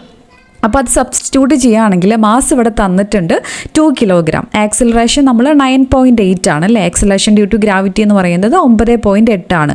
അപ്പോൾ 2 ഇൻറ്റു 9.8 ഇൻറ്റു ഹൈറ്റ് എന്ന് പറയുന്നത് അല്ലെങ്കിൽ ഡിസ്പ്ലേസ്മെൻറ്റ് എന്ന് പറയുന്നത് 2 മീറ്റർ ആണ്. അതുകൊണ്ട് 2 ഇൻറ്റു 9.8 ഇൻറ്റു 2 മീറ്റർ. അപ്പോൾ അങ്ങനെ എത്രയാണ് ആവശ്യമായ പ്രവൃത്തി? അപ്പോൾ work equal to force into displacement, അതിൽ തന്നെ force equal to mass into acceleration. അപ്പോൾ ഇവിടെ കണ്ടുപിടിക്കാൻ നമുക്ക് mass into acceleration into displacement എന്ന് വരും. അതുകൊണ്ടാണ് ഇക്വേഷൻ വന്നത്. ഓപ്ഷൻ സി ആണ് കറക്റ്റ് ആയിട്ടുള്ള ആൻസർ. ഓക്കെ, അടുത്തത് മരീചിക ഏത് പ്രതിഭാസം മൂലമാണ് ഉണ്ടാവുന്നത്? അപ്പോൾ ഓരോ പ്രകാശത്തിൻ്റെ ഓരോ പ്രതിഭാസം അതിൻ്റെ എക്സാമ്പിൾസും വളരെയധികം ഇമ്പോർട്ടൻ്റ് ആണ്. മരീചിക ഏത് പ്രതിഭാസം മൂലമാണ് ഉണ്ടാവുന്നത്? അപ്പോൾ നമ്മൾ ഇതിലൊക്കെ കണ്ടല്ലേ, ആടുജീവിതത്തിലൊക്കെ കണ്ട ഒരു പ്രതിഭാസം കൂടിയാണിത്. പൂർണ്ണ ആന്തരിക പ്രതിഫലനം. ഓപ്ഷൻ ബി ആണ് കറക്റ്റായിട്ടുള്ള ആൻസർ ആയിട്ട് വരുന്നത്. അടുത്തത്, വായുവിൽ നിന്നും വെള്ളത്തിലേക്ക് ഒരു ശബ്ദ തരംഗം സഞ്ചരിക്കുകയാണെങ്കിൽ താഴെ പറയുന്നവയിൽ മാറ്റമില്ലാതെ തുടരുന്നത് ഏതാണ്? ഏതാണ് മാറ്റമില്ലാതെ തുടരുന്നത്? അപ്പോൾ ശബ്ദം ഒരുപാട് ഫാക്ടേഴ്സിനെ ഡിപ്പെൻഡ് ചെയ്യണമല്ലേ, ശബ്ദ മാധ്യമത്തിനൊക്കെ ഡിപ്പെൻഡ് ചെയ്തിട്ടാണ് ശബ്ദത്തിന് സഞ്ചരിക്കാൻ ഒരു മാധ്യമമൊക്കെ വേണം, നിർബന്ധമാണ്.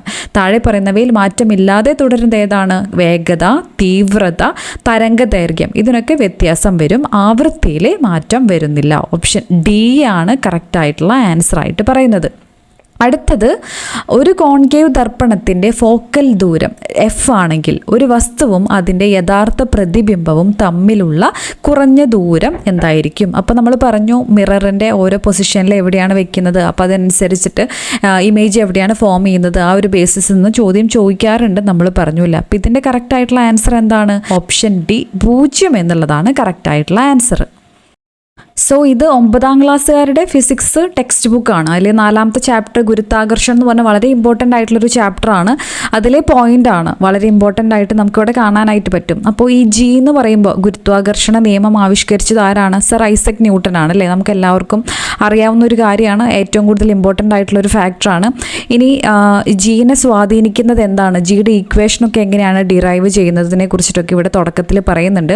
നമുക്കിപ്പം ചോദിച്ച ചോദ്യങ്ങളിലോട്ട് വരികയാണെങ്കിൽ ജി ഈക്വൽ ടു നമുക്കിവിടെ കാണാനായിട്ട് പറ്റും, g equal to G M by R square ആണ്. അപ്പോൾ ഇതിൽ ഏതൊക്കെയാണ് എന്തൊക്കെയാണെന്ന് വെച്ചിട്ടുണ്ടെങ്കിൽ ജി എന്ന് പറയുമ്പോൾ ഒരു ഗ്രാവിറ്റേഷണൽ കോൺസ്റ്റൻ്റ് ആണല്ലേ, അപ്പോൾ അതിൻ്റെ വാല്യൂ എന്നൊക്കെ പറയുന്നത് ഇവിടെ നമുക്ക് താഴെ കാണാനായിട്ട് പറ്റും. 6.7 × 10⁻⁻11 newton metre square kilogram square ആണ്. പിന്നെ എം എന്ന് പറയുന്നത് ഭൂമിയുടെ മാസ് ആണ്, ആർ എന്ന് പറയുന്നത് റേഡിയസ് ആണ്. അപ്പോൾ നമ്മൾ ഭൂമിയുടെ ഇമേജ് വരയ്ക്കുമ്പോൾ നമുക്കറിയാം കറക്റ്റ് ഒരു സർക്കുലർ ഷേപ്പ് അല്ല, നമുക്കിവിടെ കാണാനായിട്ട് പറ്റും ഒരു ജിയോയിഡ് ഷേപ്പാണ് അല്ലേ ഭൂമിയുടെ ഷേപ്പ് എന്ന് പറയുന്നത്.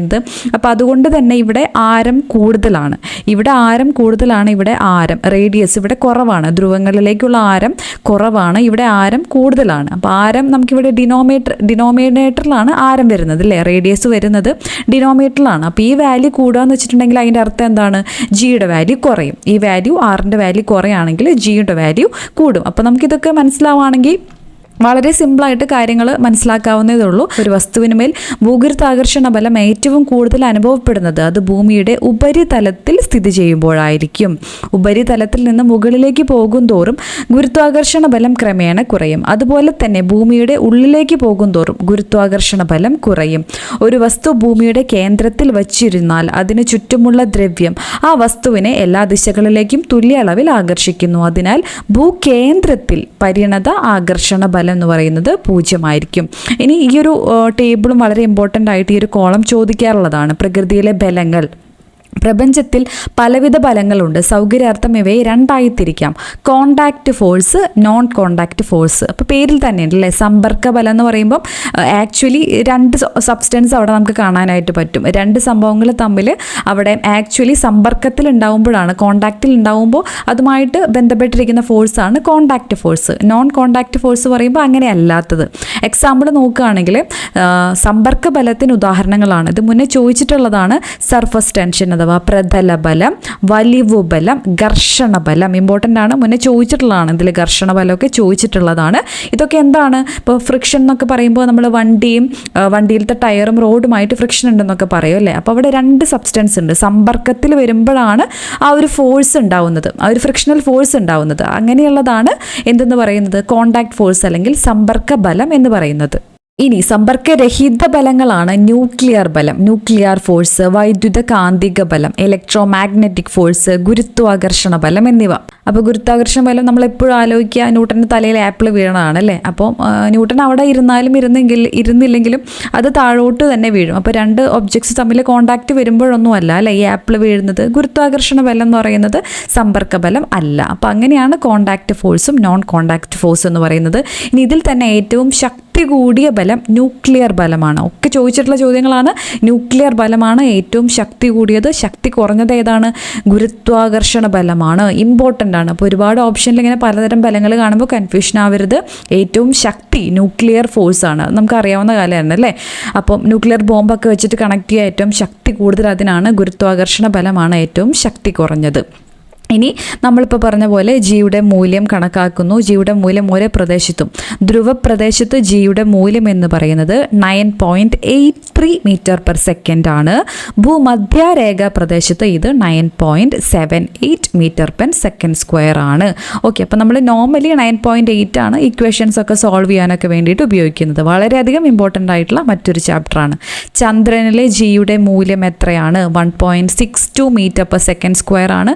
ഇത് ഭൂമിയിലെ ജിയുടെ മൂല്യത്തിൻ്റെ ഏകദേശം 1/6 ഭാഗമാണ്. ഓക്കെ, അപ്പോൾ ഏറ്റവും ഇമ്പോർട്ടൻ്റ് ആയിട്ട് ഉള്ള കാര്യങ്ങളാണ് പറഞ്ഞത്. ഓക്കെ, അതിനെക്കുറിച്ച് എങ്ങനെയാണ് കടലാസും കല്ലും താഴെ ഇടുമ്പോൾ ഏതാണ് ആദ്യം എത്തുന്നത്, ഫ്രീ ഫോൾ എന്താണെന്നൊക്കെ ഇത് ഈ ചാപ്റ്ററിൻ്റെ വരും പോർഷൻസിൽ വളരെ ഇമ്പോർട്ടൻ്റ് ആയിട്ട് കൊടുത്തിട്ടുണ്ട്. എല്ലാം വായിച്ചിട്ട് നിങ്ങളുടെ സമയം കളയണ്ടെന്ന് വിചാരിച്ചിട്ടാണ്. വളരെ ഇമ്പോർട്ടൻ്റ് ആയിട്ടുള്ള ചാപ്റ്ററാണ്. അതുപോലെ തന്നെ ഒരു എക്സാമിന് ചോദിച്ചിട്ടുള്ള മറ്റൊരു ചോദ്യം കൂടെ ആയതുകൊണ്ട് ഇതും കൂടെ പറഞ്ഞിട്ട് നമുക്ക് ബാക്കി ക്വസ്റ്റ്യൻസിലോട്ട് പോവാം. ഒരു കിലോഗ്രാം വെയിറ്റ് ഈക്വൽ ടു എത്രയാണെന്നുള്ളത് ചോദിച്ചിട്ടുണ്ടായിരുന്നു. ഒരു കിലോഗ്രാം വെയിറ്റ് ഈക്വൽ ടു എന്താണ്?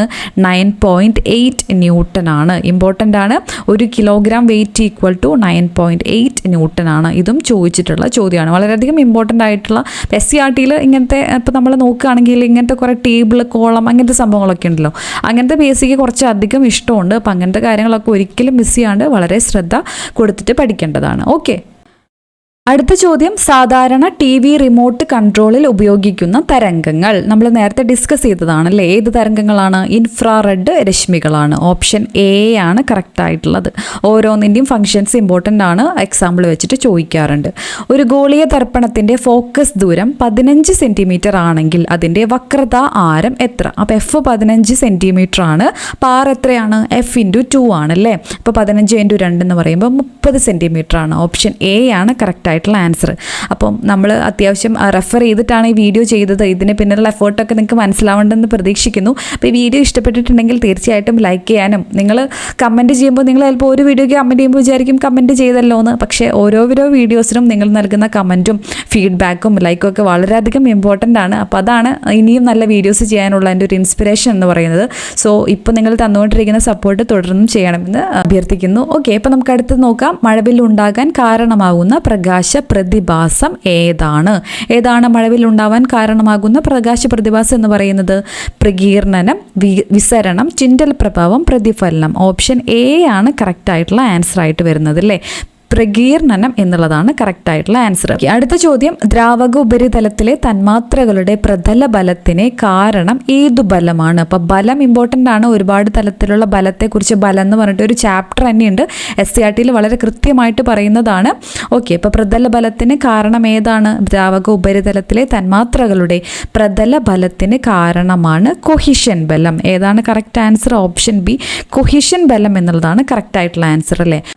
സോ ഇത് 9ാം ക്ലാസ്സുകാരുടെ ടെക്സ്റ്റ് ബുക്കിലെ ദ്രവബലങ്ങൾ എന്നൊരു ചാപ്റ്റർ വളരെയധികം ഇമ്പോർട്ടൻ്റ് ആയിട്ടുള്ള ചാപ്റ്ററാണ്. വളരെയധികം ഇമ്പോർട്ടൻ്റ് ആണ്. അപ്പോൾ റിലേറ്റഡ് ഫാക്ട്സ് പറയുന്നത് നിങ്ങൾക്ക് ഹെൽപ്ഫുൾ ആവുന്നുണ്ട് എന്ന് പറയുന്നത് കൊണ്ടാണ് നമ്മൾ ഓരോ ആൻസറും വളരെ ഡീറ്റെയിൽ ആയിട്ട് നോക്കി പോകുന്നത്. സോ ഇതിനെക്കുറിച്ചിട്ടുള്ള നിങ്ങളുടെ ഫീഡ്ബാക്കും നിങ്ങൾ കമൻറ്റ് ചെയ്യാനായിട്ട് മറക്കരുത്. ലെങ്തി വീഡിയോസ് നിങ്ങൾക്ക് ഓക്കെ ആണെന്ന് പറഞ്ഞതുകൊണ്ടാണ് നമ്മളെ വളരെ ഡീറ്റെയിൽ ആയിട്ട് നോക്കി പോകുന്നത്.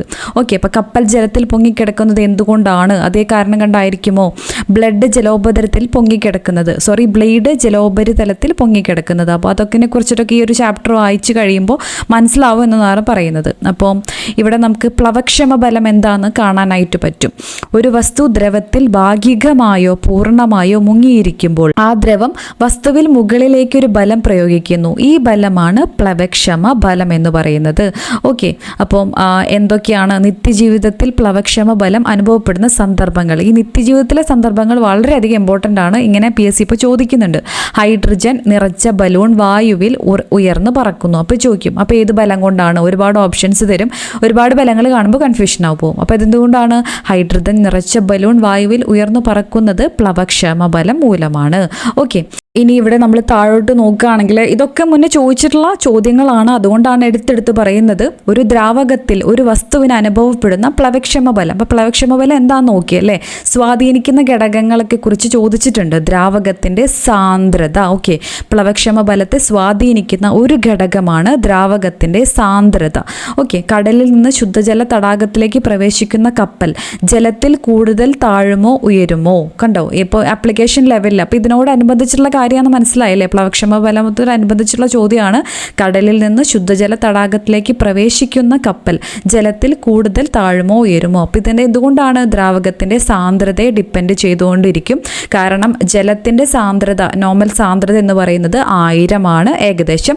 ഉപ്പുവെള്ളത്തിൻ്റെ സാന്ദ്രത 1025 ആണ്. അപ്പോൾ ഓക്കെ, അപ്പോൾ ഒരു ഫാക്ടറാണ് ദ്രാവകത്തിൻ്റെ സാന്ദ്രത. മറ്റൊരു ഇമ്പോർട്ടൻ്റ് ആയിട്ടുള്ള ഒരു ഫാക്ടറാണ് ഒരു ദ്രാവകത്തിൽ ഒരു വസ്തുവിന് അനുഭവപ്പെടുന്ന പ്ലവക്ഷമ ബലം വസ്തുവിൻ്റെ വ്യാപ്തത്തെയും ആശ്രയിക്കുന്നു. അപ്പോൾ എന്തൊക്കെയാണ് ഡിപ്പെൻഡ് ചെയ്യുന്നത്? വോള്യം അല്ലെങ്കിൽ വ്യാപ്തത്തെയും അതിൻ്റെ സാന്ദ്രത അല്ലെങ്കിൽ ഡെൻസിറ്റിയും ഡിപ്പെൻഡ് ചെയ്യും. ഓക്കെ, ഒരു വസ്തു ദ്രവത്തിലിരിക്കുമ്പോൾ അത് ആദേശം ചെയ്യുന്ന ദ്രവത്തിൻ്റെ ഭാരവും പ്ലവക്ഷമ ബലവും തമ്മിൽ ബന്ധമുണ്ടോ? അപ്പോൾ ഓരോന്ന് ഇങ്ങനെ വളരെ ഡീറ്റെയിൽ ആയിട്ട് ചെയ്തു വരികയാണ്. അപ്പോൾ ഏറ്റവും ഇമ്പോർട്ടൻ്റ് ആയിട്ട് എക്സാമുകളിൽ ചോദിക്കാറുള്ളൊരു പോർഷനും കൂടിയാണ് ആർക്കിമിഡീസ് പ്രിൻസിപ്പിൾ എന്ന് പറയുന്നത്. ആർക്കിമിഡീസ് നമ്മളെല്ലാവരും കേട്ടിരിക്കുന്ന ഒരു കഥയും കൂടിയാണ് അല്ലേ? തെക്കൻ ഇറ്റലിയിലെ തുറമുഖതരമായ സിറാക്യൂയിൽ 287 BC ആർക്കിമിഡീസ് ജനിക്കുന്നത്. അപ്പോൾ അദ്ദേഹം സ്വർണ്ണ കിരീടത്തിൽ മായം കലർന്നിട്ടുണ്ടോ എന്ന് ചെക്ക് ചെയ്യാൻ വേണ്ടിയിട്ട് അദ്ദേഹത്തിനെ രാജാവ് ഏൽപ്പിച്ചു. അപ്പോൾ അദ്ദേഹം ആലോചിച്ചിട്ട് ഒരു ഐഡിയയും കിട്ടണില്ല. അപ്പോൾ അങ്ങനെ ആലോചിച്ചിട്ട് ഇങ്ങനെ കുളിക്കുന്ന സമയത്തൊക്കെയാണ് അല്ലേ, കുളിക്കുന്നതിൻ്റെ ഇടയിൽ എഴുന്നേറ്റ് യുറേക്ക എന്ന് പറഞ്ഞിട്ട് ഓടി അദ്ദേഹം എന്നുള്ള കഥയൊക്കെ നമ്മൾ കണ്ടിട്ടുണ്ട്. അപ്പോൾ ഇവിടെ അദ്ദേഹത്തിൻ്റെ തത്വം എന്താണെന്നുള്ളത് ഇവിടെ പറയുന്നുണ്ട്. ആർക്കിമിഡീസ് തത്വം എന്താണ്? ഒരു വസ്തു ഭാഗികമായോ പൂർണ്ണമായോ ഒരു ദ്രവത്തിൽ മുങ്ങിയിരിക്കുമ്പോൾ അതിൽ അനുഭവപ്പെടുന്ന പ്ലവക്ഷമ ബലം വസ്തു ആദേശം ചെയ്യുന്ന ദ്രവത്തിൻ്റെ ഭാരത്തിന് തുല്യമായിരിക്കും. വളരെയധികം ഇമ്പോർട്ടൻ്റ് ആണ്. അപ്പോൾ ഇതൊക്കെ സ്റ്റേറ്റ്മെൻ്റ് ആയിട്ട് ചോദിക്കാറുള്ളതാണ്. പ്ലവന തത്വം, പ്രിൻസിപ്പിൾ ഓഫ് ഫ്ലോട്ടേഷൻ. ഒരു വസ്തു ദ്രവത്തിൽ പൊങ്ങിക്കിടക്കുമ്പോൾ വസ്തുവിൻ്റെ ഭാരവും വസ്തു ആദേശം ചെയ്യുന്ന ദ്രവത്തിൻ്റെ ഭാരവും തുല്യമായിരിക്കും. ഒരു വസ്തു ദ്രവത്തിൽ മുങ്ങിയിരിക്കുമ്പോൾ ആദേശം ചെയ്യുന്ന ദ്രവത്തിൻ്റെ വ്യാപ്തം വസ്തുവിൻ്റെ വ്യാപ്തത്തിന് തുല്യമായിരിക്കും. ഓക്കെ, അപ്പം ഈ കല്ലിന് ജലത്തിനുള്ളിൽ ഭാരക്കുറവ് അനുഭവപ്പെടുന്നു. അപ്പോൾ അതിനുള്ള റീസൺ എന്താണ്? പ്ലവന തത്വമാണ്. മുട്ട ശുദ്ധജലത്തിൽ താഴ്ന്നു പോകുമെങ്കിലും ഉപ്പുവെള്ളത്തിൽ പൊങ്ങിക്കിടക്കുന്നു. അപ്പോൾ അതിനുള്ള റീസൺ എന്താണ്? അപ്പോൾ ഇതിൻ്റെ എക്സാമ്പിൾസ് മണ്ണെണ്ണ ജലത്തിന് മുകളിൽ പൊങ്ങിക്കിടക്കുന്നു. എന്തുകൊണ്ടാണ്? അപ്പോൾ നമുക്കറിയണം ഏത് തത്വം കൊണ്ടാണെന്നുള്ളത്. അപ്പോൾ ഇങ്ങനെ എക്സാമ്പിൾസ് വളരെയധികം ഇമ്പോർട്ടൻ്റ് ആണ്. ഓക്കെ, പ്ലവന തത്വം, പ്ലവക്ഷമ ബലം ഒക്കെ വളരെയധികം ഇമ്പോർട്ടൻ്റ് ആണ്. ഇനി റിലേറ്റീവ് ഡെൻസിറ്റിയെ കുറിച്ചിട്ടൊക്കെ പറയുന്നുണ്ട്. ഇനി ഏറ്റവും ഇമ്പോർട്ടൻ്റ് ആയിട്ട് ഇവിടെ നമുക്ക് കാണാം പാസ്കൽ നിയമം. എല്ലാം ഇമ്പോർട്ടൻ്റ് ആണ്. അപ്പോൾ ഒരു എക്സാമിന് ചോദിച്ചുള്ളതാണ്. മണ്ണുമാന്തി യന്ത്രം എന്തിൻ്റെ ബേസിസിലാണ്, ഏത് ലോവുമായി ബന്ധപ്പെട്ടിട്ടാണ്, ഏത് നിയമവുമായിട്ടാണ് അതിൻ്റെ പ്രവർത്തനം എന്ന് പറയുന്നത്? അപ്പോൾ എന്തുമായിട്ടാണ്? വളരെ ക്ലിയർ ആയിട്ട് പാസ്കൽസ് നിയമം എന്ന് പറഞ്ഞിട്ട് അതിൻ്റെ എക്സാമ്പിളാണ് കൊടുത്തിരിക്കുന്നത് അല്ലേ? മണ്ണുമാന്തി യന്ത്രം ഉപയോഗിച്ച് കുന്നിറച്ച് വയൽ നികത്തുന്നത് പതിവ് കാഴ്ചയായിരിക്കുന്നു. എന്നിട്ട് എങ്ങനെയാണ് ഇതിൻ്റെ പ്രവർത്തനം എന്നാണ് ഇതിനെക്കുറിച്ചിട്ട് പറയുന്നത്. പാസ്കൽസ് നിയമം നമുക്കിവിടെ കാണാനായിട്ട് പറ്റും. ഒരു സംവൃത വ്യൂഹത്തിൽ അടങ്ങിയിരിക്കുന്ന ദ്രാവകത്തിൻ്റെ ഏതെങ്കിലും ഒരു ഭാഗത്ത് പ്രയോഗിക്കുന്ന മർദ്ദം ദ്രാവകത്തിൻ്റെ എല്ലാ ഭാഗത്തും ഒരുപോലെ അനുഭവപ്പെടും. അപ്പം മനസ്സിലാവണമെങ്കിൽ ഞാനിപ്പോൾ പെട്ടെന്ന് പറഞ്ഞു പോവുകയാണ്. ഇത് വായിച്ചു നോക്കിയാൽ വളരെ കൃത്യമായിട്ട് മനസ്സിലാവാനായിട്ട് പറ്റും. ഇനി വേറെ ഉദാഹരണങ്ങളുണ്ട് പാസ്കൽസ് ലോയ്ക്ക്. വാഹനങ്ങളുടെ hydraulic break, hydraulic Jack, hydraulic press. അപ്പോൾ ഇത് നമ്മൾ ഇടയ്ക്ക് ശ്രദ്ധിക്കാറുണ്ട്. മണ്ണുമാന്തി യന്ത്രം എന്ന് പറയുമ്പോൾ ചിലപ്പോൾ കൺഫ്യൂഷൻ വരും അല്ലേ? അപ്പോൾ അതൊക്കെ പാസ്കൽസ് നിയമത്തിൻ്റെ പ്രവർത്തന തത്വത്തോട് അതിനോടനുബന്ധിച്ച് പ്രവർത്തിക്കുന്ന ഉപകരണങ്ങളാണ്. ഇനി ഓരോന്നിൻ്റെയും ഹൈഡ്രോളിക് ജാക്കിൻ്റെ പ്രവർത്തനത്തെയൊക്കെ കുറിച്ചിട്ട് ഈ ഒരു ചാപ്റ്ററിൽ പറയുന്നുണ്ട്. ഇനി മറ്റൊരു ഒരു തരത്തിലുള്ള ബലമാണ് കേശികത്വം അല്ലെങ്കിൽ കാപ്പിലാരിറ്റി എന്ന് പറയുന്നത്. അപ്പോൾ കാപ്പിലാരിറ്റി, ഈ ഒരു കാപ്പിലാരിറ്റി അല്ലെങ്കിൽ കേശികത്വം എന്താണ്? ഒരു നേരിയ കുഴലിലൂടെയോ സൂക്ഷ്മ സുഷിരങ്ങളിലൂടെയോ ദ്രാവകങ്ങൾ സ്വാഭാവികമായി ഉയരുകയോ താഴുകയോ ചെയ്യുന്ന പ്രതിഭാസമാണ് കേശികത്വം. കൊഹിസീവ് ഫോഴ്സ്, ഇത്തരത്തിൽ ഒരേ ഇനം തന്മാത്രകൾ തമ്മിലുള്ള ആകർഷണ ബലമാണ് കൊഹിഷൻ ബലം എന്ന് പറയുന്നത്. ഒരേ തരം തന്മാത്രകൾ തമ്മിലുള്ള ആകർഷണ ബലമാണ് കൊഹിഷൻ ബലം എന്ന് പറയുന്നത്. അപ്പോൾ ഇനി വ്യത്യസ്ത ഇനം തന്മാത്രകൾ തമ്മിലുള്ള ആകർഷണ ബലമാണ് അഡ്ഹീഷൻ ബലം എന്ന് പറയുന്നത്, അഡീസീവ് ഫോഴ്സ് എന്ന് പറയുന്നത്. വളരെയധികം ഇമ്പോർട്ടൻ്റ് ആണ് ഇതിൻ്റെ എക്സാമ്പിൾസ്. അപ്പോൾ നമ്മൾ ചോക്ക് ഉപയോഗിച്ച് ബ്ലാക്ക് ബോർഡിൽ വരച്ചാൽ ചോക്ക് കണങ്ങൾ ബ്ലാക്ക് ബോർഡിൽ പറ്റി പിടിക്കുന്നു. അപ്പോൾ ഇത് ഏതിന് എക്സാമ്പിളാണ്? ചോദിക്കാറുള്ളതാണ്, ഇമ്പോർട്ടൻ്റ് ആണ്. അഡീസീവ് ഫോഴ്സ് ആണ് ഇതിൻ്റെ ഒരു പ്രവർത്തന തത്വം എന്ന് പറയുന്നത്. അതുപോലെ കറൻസി നോട്ടുകൾ എണ്ണുമ്പോൾ കൈവിരലുകൾ ഇടയ്ക്കിടെ നനയ്ക്കാറുണ്ട്. അപ്പോൾ ഇതൊക്കെ രണ്ട് ഒബ്ജക്റ്റുകളാണ് അല്ലേ, രണ്ട് വ്യത്യസ്ത ഇനം തന്മാത്രകളാണ്. ചോക്ക്, ബോർഡ് എന്ന് പറയുന്നത്, അതുപോലെ തന്നെ കൈവിരലുകൾ, കറൻസി നോട്ടുകൾ എന്ന് പറയുന്നത് ഇതിന് ഇടയ്ക്കിടെ നനയ്ക്കാറുണ്ട്. അപ്പോൾ ഇതൊക്കെ എന്തിൻ്റെ ആപ്ലിക്കേഷനാണ്? അഡീസീവ് ഫോഴ്സിൻ്റെ ആപ്ലിക്കേഷനാണ്. വളരെയധികം ഇമ്പോർട്ടൻ്റ് ആയിട്ടുള്ളതാണ്. അഡിഷൻ ബലം കൊഹിഷൻ ബലത്തേക്കാൾ കൂടുതലായാലാണ്, ഇപ്പോൾ കേശിക ഉയർച്ച എപ്പോഴാണ് ഉണ്ടാവുക, കേശിക താഴ്ച എപ്പോഴാണ് ഉണ്ടാവുന്നത് എന്നൊക്കെ വളരെ ഡീറ്റെയിൽ ആയിട്ട് ഈ ഒരു ചാപ്റ്ററിൽ പറയുന്നുണ്ട്. വിസ്കസ് ബലം, നമ്മൾ വിസ്കസ് ബലം പഠിക്കുമ്പോൾ എപ്പോഴും എക്സാമ്പിൾ ആയിട്ട് എടുക്കുന്നതാണല്ലേ തേൻ എന്ന് പറയുന്നത്. അപ്പം തേൻ എന്ന് പറയുമ്പോൾ അവിടെ വിസ്കസ് ഫോഴ്സ് കൂടുതലായിരിക്കും. ഒഴുക്ക് അധികം വെള്ളം ഒഴുകണ പോലെയല്ല അല്ലേ തേൻ ഒഴുകുക, അത് കുറച്ചും കൂടി സ്ലോ ആയിട്ടാണ്. അപ്പം അങ്ങനെ തരത്തിലുള്ളൊരു പ്രത്യേകതരം ബലമാണ് വിസ്കസ് ബലം എന്ന് പറയുന്നത്. വെള്ളം എന്ന് പറയുമ്പോൾ ഷേ എന്ന് പറഞ്ഞിട്ട് ടേ എന്ന് പറഞ്ഞിട്ട് ഇങ്ങനെ പോകും. പക്ഷേ തേൻ എന്ന് പറയുമ്പോൾ അങ്ങനെയല്ല. അപ്പോൾ വിസ്കസ് ഫോഴ്സ് എന്താണ്? വിസ്കോസിറ്റി എന്താണ്? ദ്രാവക പടലങ്ങൾ തമ്മിലുള്ള ആപേക്ഷിക ചലനം കുറയ്ക്കത്തക്ക വിധത്തിൽ അവയ്ക്കിടയിൽ ബലമുളവാക്കാൻ ദ്രാവകത്തിനുള്ള സവിശേഷ സ്വഭാവമാണ് അതിൻ്റെ വിസ്കോസിറ്റി. ഇപ്പോൾ വിസ്കോസിറ്റി കൂടിയവയാണ് ഇത് തേൻ എന്നൊക്കെ പറയുന്നത്. ഇങ്ങനെ കുറച്ച് ടൈറ്റായിട്ട് ഇങ്ങനെ വളരെ പെട്ടെന്ന് അങ്ങ് ഒഴുകില്ല, അങ്ങനത്തെ സംഭവങ്ങൾ. വിസ്കോസിറ്റി കുറഞ്ഞവയാണ് മണ്ണെണ്ണ എന്നൊക്കെ പറയുന്നത്. അപ്പോൾ അതൊക്കെ വളരെയധികം ഇമ്പോർട്ടൻ്റ് ആണ്. ഇതും ചോദിക്കാറുണ്ട്. താപനില വർദ്ധിക്കുമ്പോൾ ഒരു ദ്രാവകത്തിൻ്റെ വിസ്കോസിറ്റി കുറയുന്നു. അതായത് ഇപ്പോൾ തേൻ ചൂടാക്കാമെന്ന് വിചാരിക്കുക, അപ്പോൾ കുറച്ചും കൂടെ ഫാസ്റ്റായിട്ട് മൂവ് ചെയ്യും അല്ലേ, മൊബിലിറ്റി കൂടും. അപ്പോൾ താപനില വർദ്ധിക്കുമ്പോൾ അതിൻ്റെ വിസ്കോസിറ്റി എന്ന് പറയുന്നത് എന്താണ്? വിസ്കോസിറ്റി എന്ന് പറയുമ്പോൾ അങ്ങനെ അധികം ഒഴുകി പോവാതിരിക്കാനുള്ളൊരു ടെൻഡൻസിയാണ് ഈ വിസ്കസ് ഫോഴ്സ് എന്ന് പറയുന്നത്. ചൂടാക്കുമ്പോൾ അത് കുറയാണ് ഉണ്ടാവുന്നത് അല്ലേ. സോ വിസ്കോസിറ്റി കുറയുന്നു. അപ്പോൾ വളരെയധികം ഇമ്പോർട്ടൻ്റ് ആയിട്ടുള്ള മറ്റൊരു ചാപ്റ്ററാണ് ഈ ദ്രാവകങ്ങളുടെ ബലത്തെക്കുറിച്ച് പറയുന്നത്. കാണുമ്പോൾ നമുക്ക് സിമ്പിളായിട്ടൊക്കെ തോന്നുമെങ്കിലും ചിലപ്പം ആപ്ലിക്കേഷനൊക്കെ ചോദിക്കുമ്പോൾ കൺസെപ്റ്റ് മനസ്സിലാക്കാണ്ടാണ് നിങ്ങൾ ഓരോ ബലം പഠിക്കുന്നതെങ്കിൽ തെറ്റാനായിട്ടുള്ള ചാൻസ് ഉണ്ട്. എക്സാമ്പിൾസ് വളരെയധികം ഇമ്പോർട്ടൻ്റ് ആണ്. ഓക്കെ, അപ്പോൾ അടുത്തത് ഒരു മണ്ണുമാന്തി യന്ത്രത്തിൻ്റെ പ്രവർത്തനത്തിൽ പ്രധാനമായും ഉപയോഗപ്പെടുത്തിയിട്ടുള്ള ശാസ്ത്രതത്വം ഏത്? നമ്മളിപ്പോൾ തന്നെ പറഞ്ഞതാണല്ലേ. ഓപ്ഷൻ ബി പാസ്കൽ നിയമം എന്നുള്ളതാണ് കറക്റ്റായിട്ടുള്ള ആൻസർ. രണ്ട് വസ്തുക്കൾ തമ്മിലുള്ള ദൂരം പകുതിയാക്കിയാൽ അവ തമ്മിലുള്ള ഗുരുത്വാകർഷണ ബലം എത്ര മടങ്ങാകും? ഗുരുത്വാകർഷണ ബലം എന്ന് പറയുമ്പോൾ G=m1m2/d² അല്ലെങ്കിൽ r² ആണല്ലേ. അപ്പോൾ ദൂരം പകുതിയാക്കുക, അതായത് ഡിനോമിനേറ്റർ ഓൾറെഡി പകുതിയാക്കി. ഡിനോമിനേറ്റർ എന്ന് പറയുമ്പോൾ d² ആണ് കിടക്കുന്നത്, അത് പകുതിയാക്കി എന്ന് പറയുമ്പോൾ ഗുരുത്വാകർഷണ ബലം എന്ന് പറയുന്നത് 4 മടങ്ങ് വർദ്ധിക്കും അല്ലേ. സോ ഓപ്ഷൻ സി ആണ് കറക്റ്റായിട്ടുള്ള ആൻസർ ആയിട്ട് വരുന്നത്. അടുത്ത ചോദ്യം, ഒരു ഗോളീയ ദർപ്പണത്തിൻ്റെ വക്രത ആരം 40 സെൻറ്റിമീറ്റർ ആണ്. ഫോക്കസ് ദൂരം എത്രയാണ്? ഫോക്കസ് ദൂരം എന്ന് പറയുമ്പോൾ ആരത്തിൻ്റെ പകുതിയായിരിക്കും. സോ ഇവിടെ മീറ്ററും സെൻറ്റിമീറ്ററും ശ്രദ്ധിക്കണം. 20 സെൻറ്റിമീറ്റർ. ഓപ്ഷൻ ഡി ആണ് ഇവിടെ കറക്റ്റായിട്ടുള്ള ആൻസർ ആയിട്ട് വരുന്നത്. അടുത്ത ചോദ്യം നമ്മൾ ഡിസ്കസ് ചെയ്തതാണ്. താഴെ തന്നിരിക്കുന്ന പ്രസ്താവനകളിൽ തെറ്റായ പ്രസ്താവന ഏത്? ഒരു ദ്രാവകത്തിൽ ഒരു വസ്തുവിന് അനുഭവപ്പെടുന്ന പ്ലവക്ഷമ ബലം വസ്തുവിൻ്റെ സാന്ദ്രതയെ മാത്രം ആശ്രയിച്ചിരിക്കുന്നു. അത് തെറ്റാണല്ലേ. സോറി, ഞാനിവിടെ മാർക്ക് ചെയ്തു. അത് തെറ്റാണല്ലേ. എന്തിനൊക്കെ ആശ്രയിക്കും? വ്യാപ്തത്തിനെ ആശ്രയിച്ചിരിക്കുന്നുണ്ടെന്നൊക്കെ നമ്മൾ ഇപ്പോൾ ഡിസ്കസ് ചെയ്തോളൂ അല്ലേ. സോ അത് തെറ്റാണ്. തെറ്റായ പ്രസ്താവനയാണ് ഇവിടെ ചോദിച്ചേക്കുന്നത്. അപ്പോൾ ഒന്ന് തെറ്റാണ്. ഒരു വസ്തു ഭാഗികമായോ പൂർണ്ണമായോ ഒരു ദ്രവത്തിൽ മുങ്ങിയിരിക്കുമ്പോൾ അതിൽ അനുഭവപ്പെടുന്ന പ്ലവക്ഷമ ബലം വസ്തു ആദേശം ചെയ്ത ദ്രവത്തിൻ്റെ ഭാരത്തിന് തുല്യമായിരിക്കും. അതാണ് ആർക്കിമിഡീസ് തത്വം അല്ലേ. സോ അത് ശരിയാണ്. ഒരു കല്ല് ജലത്തിൽ മുങ്ങിയിരിക്കുമ്പോൾ കല്ലിനുണ്ടായ ഭാരക്കുറവ് അതിന് അനുഭവപ്പെടുന്ന പ്ലവക്ഷമ ബലത്തിന് തുല്യമായിരിക്കും. അതിൻ്റെ ആപ്ലിക്കേഷൻ ആണല്ലേ, അതും കറക്റ്റാണ്. കടലിൽ നിന്ന് ശുദ്ധജല തടാകത്തിലേക്ക് കടക്കുന്ന കപ്പൽ കൂടുതൽ താഴുന്നത് കടൽ ജലത്തിൻ്റെയും ശുദ്ധജലത്തിൻ്റെയും സാന്ദ്രത വ്യത്യാസം കൊണ്ടാണ്. കറക്റ്റാണ്. എല്ലാം SCRTയിലെ സ്റ്റേറ്റ്മെൻറ്റുകളാണ്. അപ്പോൾ ഒന്നാണ് ഇവിടെ തെറ്റായിട്ടുള്ളത്. ഓപ്ഷൻ എ ആണ് കറക്റ്റായിട്ടുള്ള ആൻസർ ആയിട്ട് വരുന്നത്. കുറച്ച് ക്വസ്റ്റ്യൻ കൂടി ഉള്ളൂ, കഴിയാറായി. താഴെ തന്നിരിക്കുന്നവയിൽ സമ്പർക്ക ബലം, അപ്പോൾ നമ്മൾ നോക്കി കോൺടാക്ട് ഫോഴ്സ് ഏതാണ്, നോൺ കോൺടാക്ട് ഫോഴ്സ് ഏതാണ്, ഏറ്റവും ബലം കൂടിയത് ഏതാണെന്നൊക്കെ നോക്കിയല്ലേ. അപ്പോൾ സമ്പർക്ക ബലം ഏതാണ്?